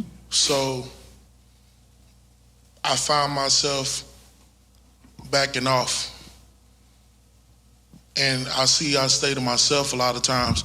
And I feel like that negatively affects my relationship in a way, because that outlet like this, I don't have it a lot of times. Because I try not to judge my friends, because I'm dirty. I done messed up and did stupid stuff too. But when I see you doing stuff and it's like, dog, like, you know you're not supposed to be moving like that in whatever capacity. And then when you say something to them, it's like, well, Negro, you was messing up too. Or back in the day, you was doing this. Like, how do you function? Like, how do you move when you feel like you don't got your partners, or you don't feel like you got your friends, because you see them doing their own thing over here, or you see a lot of times you may be excluded from this turn up or that turn up, or y'all just may be going in different paths. This homeboy ain't married or ain't got kids. And like, how do you like, I don't know how to word it, but like, how do you get it? I got you. Yeah, well, he had his hand up first. Yeah. So I'm 33, and so I totally understand where you're coming from, because a lot of my friends and fraternity brothers. Hold the mic up. Yeah, a lot of my friends and fraternity brothers and things like that, we're at the age where people are getting married, having kids, having families, and taking care of those. But then also, too, I still got homeboys that are very cool with, grew up at the church with, that are still kind of very immature, still smoking the weed, doing everything else that I'm not about. And it's gotten to a point where it's just like, this is the direction I'm headed in. Being married, having a family, I do have to separate. It's hard, don't get me wrong, but then I've had to ask God, pray that God send other brothers in my life that are on at the stage of life where I want to be and where I'm trying to go, to surround, because honestly, my friends that are doing still the childish things, I'm not gonna learn from them. And so God is pushing me to be surrounded and taking you to a next level where you're married, have kids. Those are the brothers you need to be around. And I think it's harder, it's easier said than done, but it's a shifting that's taking place. And I think you have to be able to accept that shifting. You know, you can still link up with your boys every now and then, but you have to understand God is taking you to a new level. And you need to be around those type of brothers that are going to feed into you, that are going to cause you to grow, that are going to hold you accountable, because you ain't got time for the foolishness anymore. Yeah, his hand went up real fast, real quick, and I saw it. It went like this, 1, 2, 3. So, but great point, Dwayne and other gentlemen. Look, one of the things is we've got to learn not to make commitments where we are. We've got to learn to make commitments for where we're going, right? I grew up and I'm a musician, and I used to play with guys, and we would do good at this place. And then, you know, what we would do is make this commitment. Man, you going with me all the way to the top, right? But they ain't top ready. You got to be able to break from certain things, still love them, still respect them. Some relationships are often redefined. And I can't go hang out with you. I used to go out and hang out with you when you smoking weed. Why can't you come to church with me, bro? Or why can't we go out and get your wife, I get my wife, and we go out and eat dinner? Let's go there to a dinner. You know what I mean? I'm not going to the street and hang out with you, because that's where trouble is. And everybody wants to break you down to that level again. Don't allow yourself to be broken down to that level again. Well, I wasn't raised in church, but I learned once I got to church. But you know how to make money. Oh, yeah. I know how to get money. You know, I heard you. Get that way for God, you know, just to be real. Right. You know, but once I started going to church, the one scripture that Matthew 6:33, seek first the kingdom and all those things will be added. You got to really know it's all things, you know. So I don't search for nothing or try to figure out partners, because my partners, we stayed in the strip club. We did all those things because we wasn't in church. And they used to ask me to go on Sunday, but I never saw the need to, because we was going to go back and do stuff Monday. But once I changed myself around, I started seeking it first. I ain't try to change them.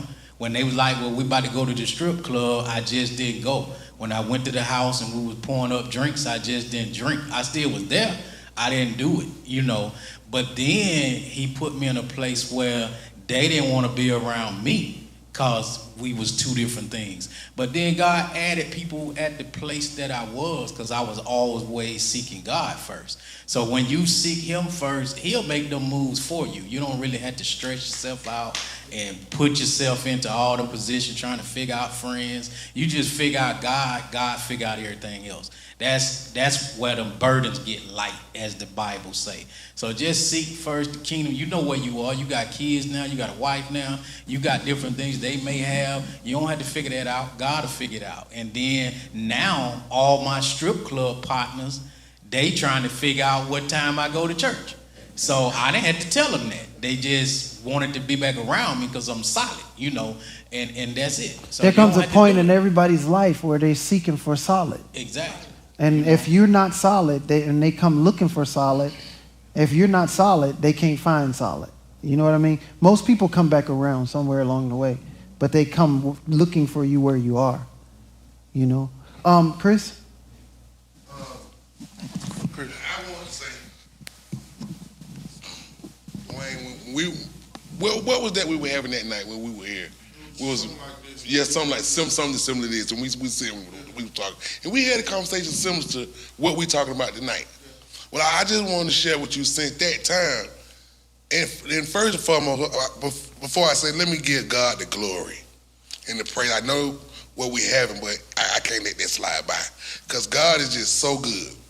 And everything been said tonight. Somebody got mentored to tonight, a few people. But I want to say this first and foremost. I'm thankful for my father that's here, my new father, because through him, God is showing me how to love my wife. I want to say thank you, God, for my brother who's here. This your brother? This is my brother. This is one of my mother's other sons, yes. I want to thank God for him. I'm the oldest. All right. But he always been the one that know how to do it right as far as treating the wife. Right. So I want to thank him for that. But most importantly tonight, I want to thank God for my accountability partner. This young man sitting over here in his orange shirt, this is my accountability partner. We've been partners for about, 5-6 years now? We both come out the streets together. But you know, ironically, we both gave our life to God at the same time. So when I say accountability partner, that's what I mean. When I get out of line, he get me in line. When he get out of line, I get him in line. But we're going to make sure we line up with the word of God. What I'm saying to you is this, I lost them friends too. But I noticed God rearranging new friends. New people that's meant in the word for me to grow and nourish in the word. Because if it's something that I don't know about the word, that young man know it. And he feeds it to me, not even knowing he's feeding me. You fed me tonight, brother.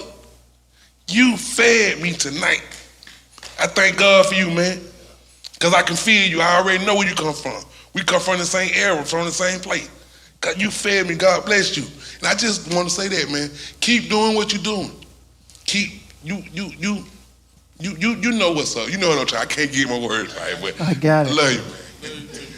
Well, I just want to say, I mean, that's part of growing and evolving and maturing and healing. Your circle is going to change. It's inevitable. But yeah, it's then now trying to identify, going through the process of identifying people who are on the same path as you, not just spiritually, but even as far as mindset of business, finances, family values, different things. Like, do these individual and socially, you know, can y'all hang out together and have a good time? Like, what type of fun can you have with these individuals? And so that's part of life. All of us go through it as we get older. And there are people that I've had to distance myself from. And some people, depending on the type of relationship, I'm not necessarily going to always cut them off completely. I will always have a love for them. But as Apostle and even the other guy just said, at some point they're going to come back and find you and then want to be on your level and figure out how to do that. And that's your way of now being able to be a positive influence and light to them. But in the meantime, continue to be at peace with your growth and your maturity and where you are in life, and knowing that you're going to attract those who are in similar spaces. And it don't have to be a lot of people. You only really need a core circle of 3 to really surround you and be there for you. And that's the purpose of these gatherings. Like, a lot of the guys here, we've done gatherings before. Some of them met at the retreat we did last year, and then we did gatherings throughout the year. So continuing to do gatherings like this to develop a network of other men on the same path who are growing and evolving, working on themselves, accomplishing certain goals financially, business, family, children, you know, and spiritually, and understanding like there are people out there who are striving to do the same thing that you're doing now. Let me just add one thing. God is not about conflict. So about conflict? He's not about conflict. Right. Okay. So he can he's probably removing people from your life to bring in positive people, because he don't want those positive. He doesn't want you to put in conflict where you're dealing with your past, and then you got these new people in your life. So he's moving them people away from you to make space for somebody, so for positives to come in. I'm gonna tell you this, like, I got Will and Ryan there in the back. Those two are my friends since I was younger. And a lot of times for me, it feel like I'm a poor. I feel like even to them, I feel like I'm that big brother. I gotta look out for them. I gotta watch out for them. And because I'm gonna be real, it feels like it's a gap between my generation and the older, and y'all generation, even the generation behind me. It's like, it feel like we can't come to y'all for whatever reason. I don't know what it is. So I find myself, even with my friends that are on the same level as me, it feel like I'm always the one that has to pour or gotta inspire or direct. And like the new people y'all talking about now, like everybody know I sing in church, I love God, I love my family, but the people who gravitate to me don't go to church. So it's like, how do I find people that pour into me? Yeah. Give him the microphone, Dwayne, for a second. I would say that gentleman right there actually just kind of gave a little blueprint of that when he said first about seeking knowledge. I wrote it down because that was some good stuff, right? Seeking knowledge.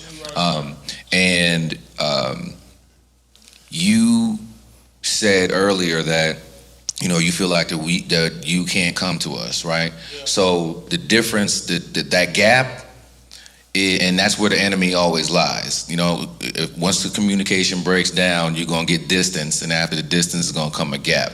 So you have to become intentional on filling that gap, otherwise the enemy's going to fill it, like you said, on the streets or whatever case it be. So if you're then proactive, let's just say to myself, I think I'm a pretty nice guy, you know. So I'm just saying that, let's just say that you can't, so because I'm that person, I will then give information back to you.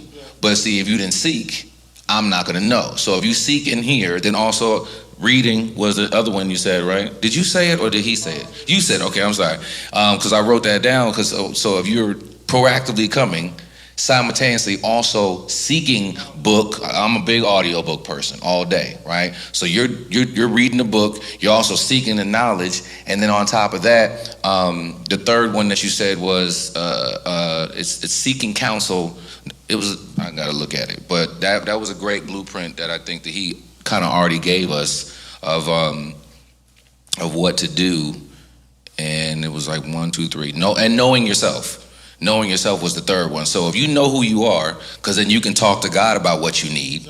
There goes that relationship. Simultaneously, you're seeking counsel, right? You're coming proactively, and then you're reading. You see what I'm saying? Whether people fall off, people are going to fall off, and then people are also going to now come to you, because attraction, you're going to attract the right people around you. Instantly, there's a whole new circle right there, and you won't even care about those that have gone. You follow what I'm saying? Because you now know who you are. You know you can't hang with them. Yeah, I'm not. When I say can't hang with them, I don't want it to look at like I'm cutting you off or well, like that's the worst way to get, because you're not cutting them off. You're growing. And that's what I'm realizing. But you can't stay stagnant, because I don't want you to feel a way. You get me? You got to say, I'm growing. I'm gonna be here when you come.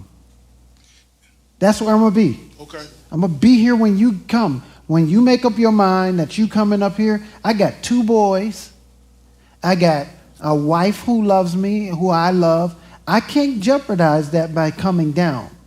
So come up, bro. Here's a lifeline, and I'm gonna leave the line there. When you ready to come up, just let's do this together. But that don't mean you don't love them. Exactly. That don't mean that you don't care. And here's the other thing. A lot of times, a man like you who didn't have father in his life ends up trying to be a man to everybody and be a father to everybody. Okay? And you cannot be everything to all people. That's exactly where I am. Right. So you're trying to save your sister, you're trying to save your mama, you're trying to save your dog, you're trying to save their dog, you're trying to save his dog. You just met Elam, and Elam now you're trying to protect him. These are the things that we got to come to grips with. It's like, okay, I'm one dude. I got to master one thing, becoming one with my wife. That brother said that earlier. I got to become a master of what it takes to master with me and my wife becoming one. and take care of my kids second, but that stems from the number one thing, having a relationship with the Lord, right? And then taking it from there. And then everybody will learn from you. Look, I got people that I grew up with that are just now coming around. And we talking 30 years ago. And they're coming around saying, man, I'm proud of you, man. Can you, I'm gonna follow you. I'm coming to your church. I'm watching you online. You get me? Yeah. But if I would have stayed there so I can accommodate a friendship, I wouldn't be here so I can grow a friendship. But that's where you said where you're trying to be a man to everybody. Like, that's literally probably when I hit adulthood. Man, y'all already know I grew up in a single parent home. Like, once I graduated high school, it was like, boom, you got to help your mama. Your mama finna lose her house.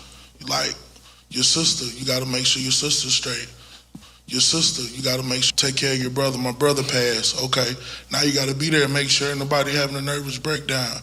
My grandmama getting sick. She will lose my grand. Like, it's like, you know how you be there? This is what I had to learn. I can't give what I don't have.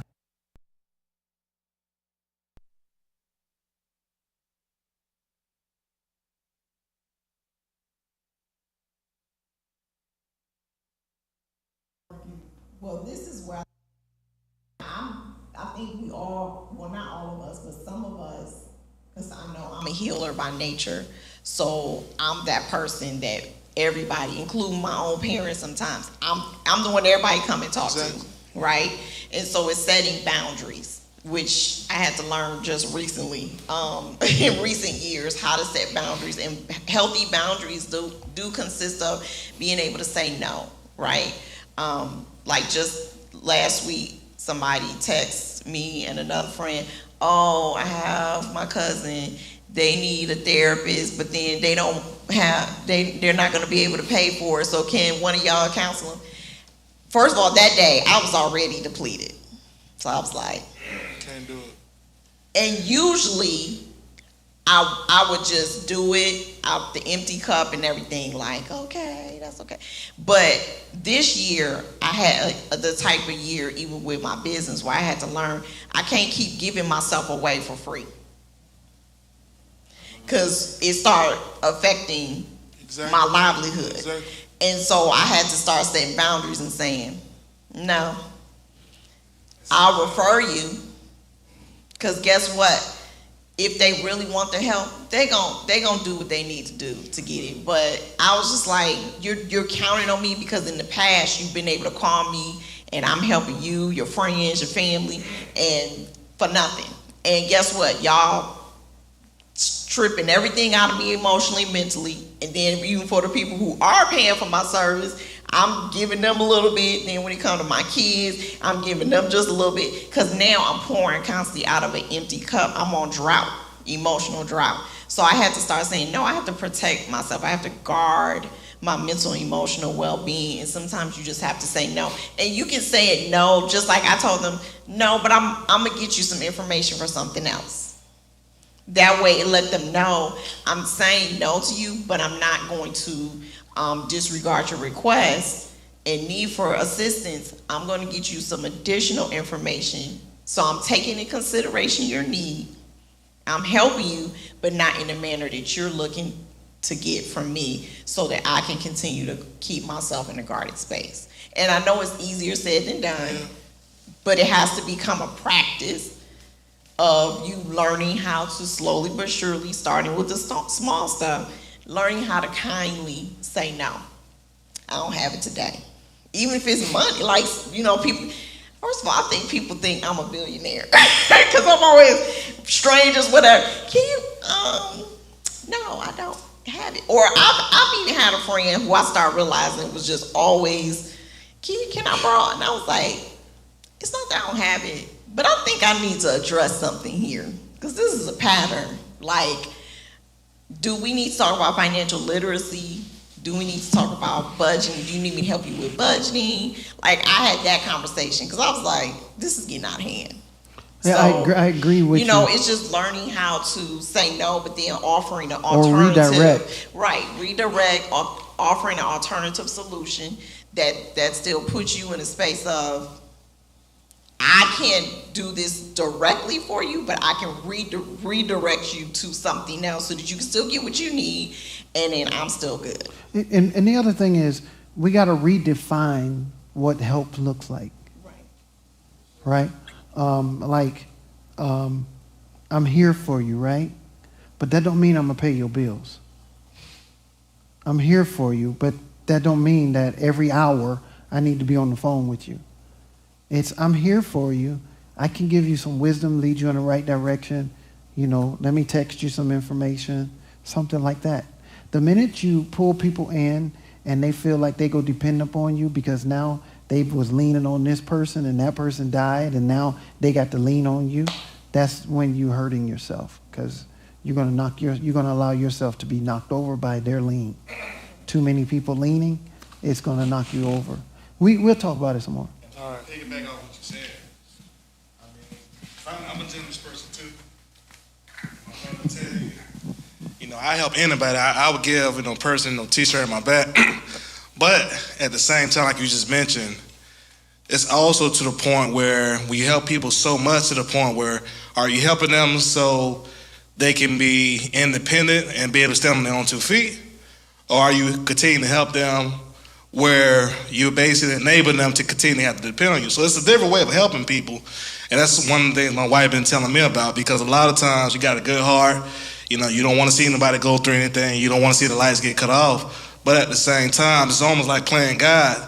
And sometimes God will put you in a situation where you're not able to help that person because he wants them to be able to depend on him and be their resource instead of, me and you being that resource. And this is what it is, because guys have put me in situations where because I've always been I've been the one to go to persons in the family, but God has put me in a situation now where, hey man, Tor, can I borrow $100? I don't even have it to even let you borrow, because sometimes God will take it away from you where you can't even help even when you want to. So you just and that's biblical. Watch this. Got to be mindful. Remember when they came to Peter and they said, "Hey, can you give me some money?" He said, "Silver and gold, I don't have it." And he wasn't broke. He wasn't poor. It was at that moment he didn't have what the man was asking for.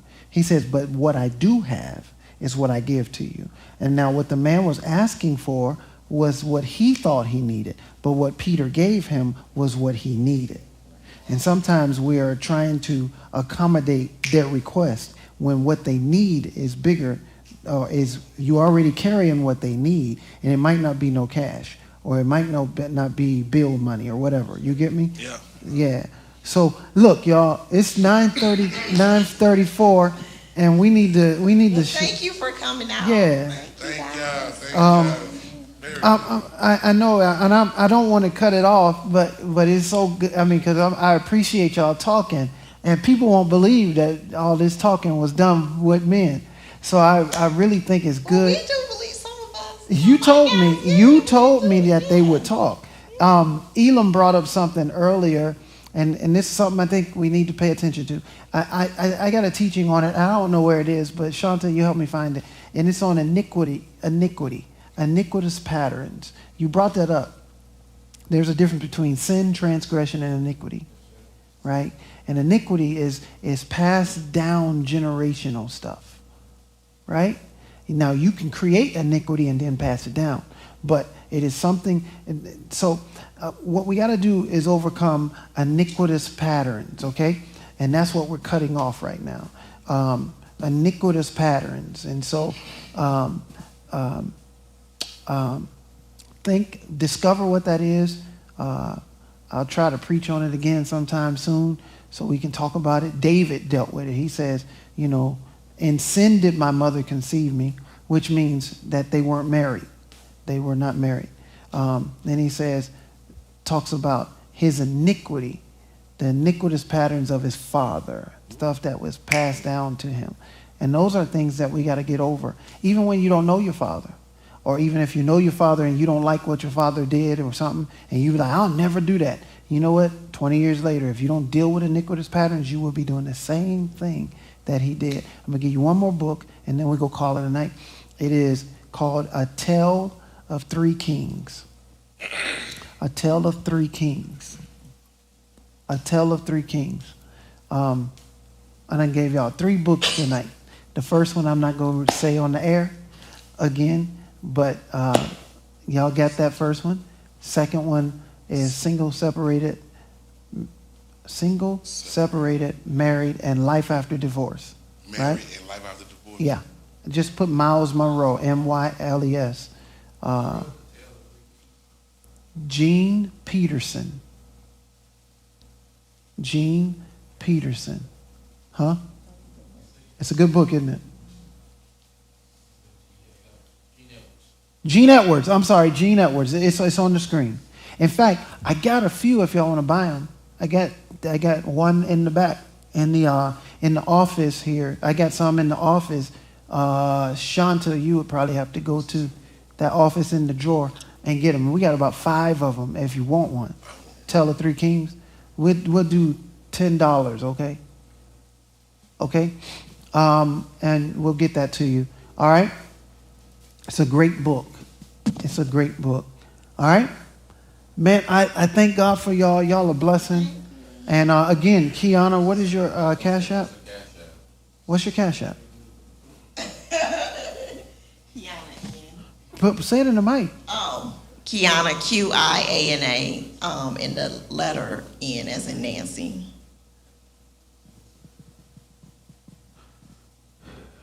Amen. Yes. She put some notes. Thoughts, words, money, time, things, influence, attention. Q-A is a Q. Oh, I see it. Oh, Q-I. Q-I. Oh, Q-I. Oh. Mm-hmm. Yes. Thank you. Bless you, man. You actually look like my nephew. That's why I keep looking at you. And he about your height and everything. Come back, man. All right. Yes, yeah. All right. Oh, we go pray before we go. Brian, you'll close us in prayer. Yep. Wait, hand Brian that mic. Sure. Let's bow our heads. Just God, thank you so much. We just want to express our gratitude to you for allowing us to be here and for shaping us into the men that you've called us to be. Thank you for arranging everything in our lives to that goal, to that purpose, and for just giving us a high vision, a high calling to lead our families, to lead ourselves first, and then to lead our families to be everything that you've called them to be as well. So we just, again, express our gratitude to you and to Apostle Harden and to Ms. Kiana for being here and helping us with that. So in Jesus' name, amen. Amen. Well, y'all be blessed. Love you. Praying for you. Y'all welcome to come visit here at the church. I don't know why you ain't been here, but I'll let you slide. All right. Oh, just a visit. Just a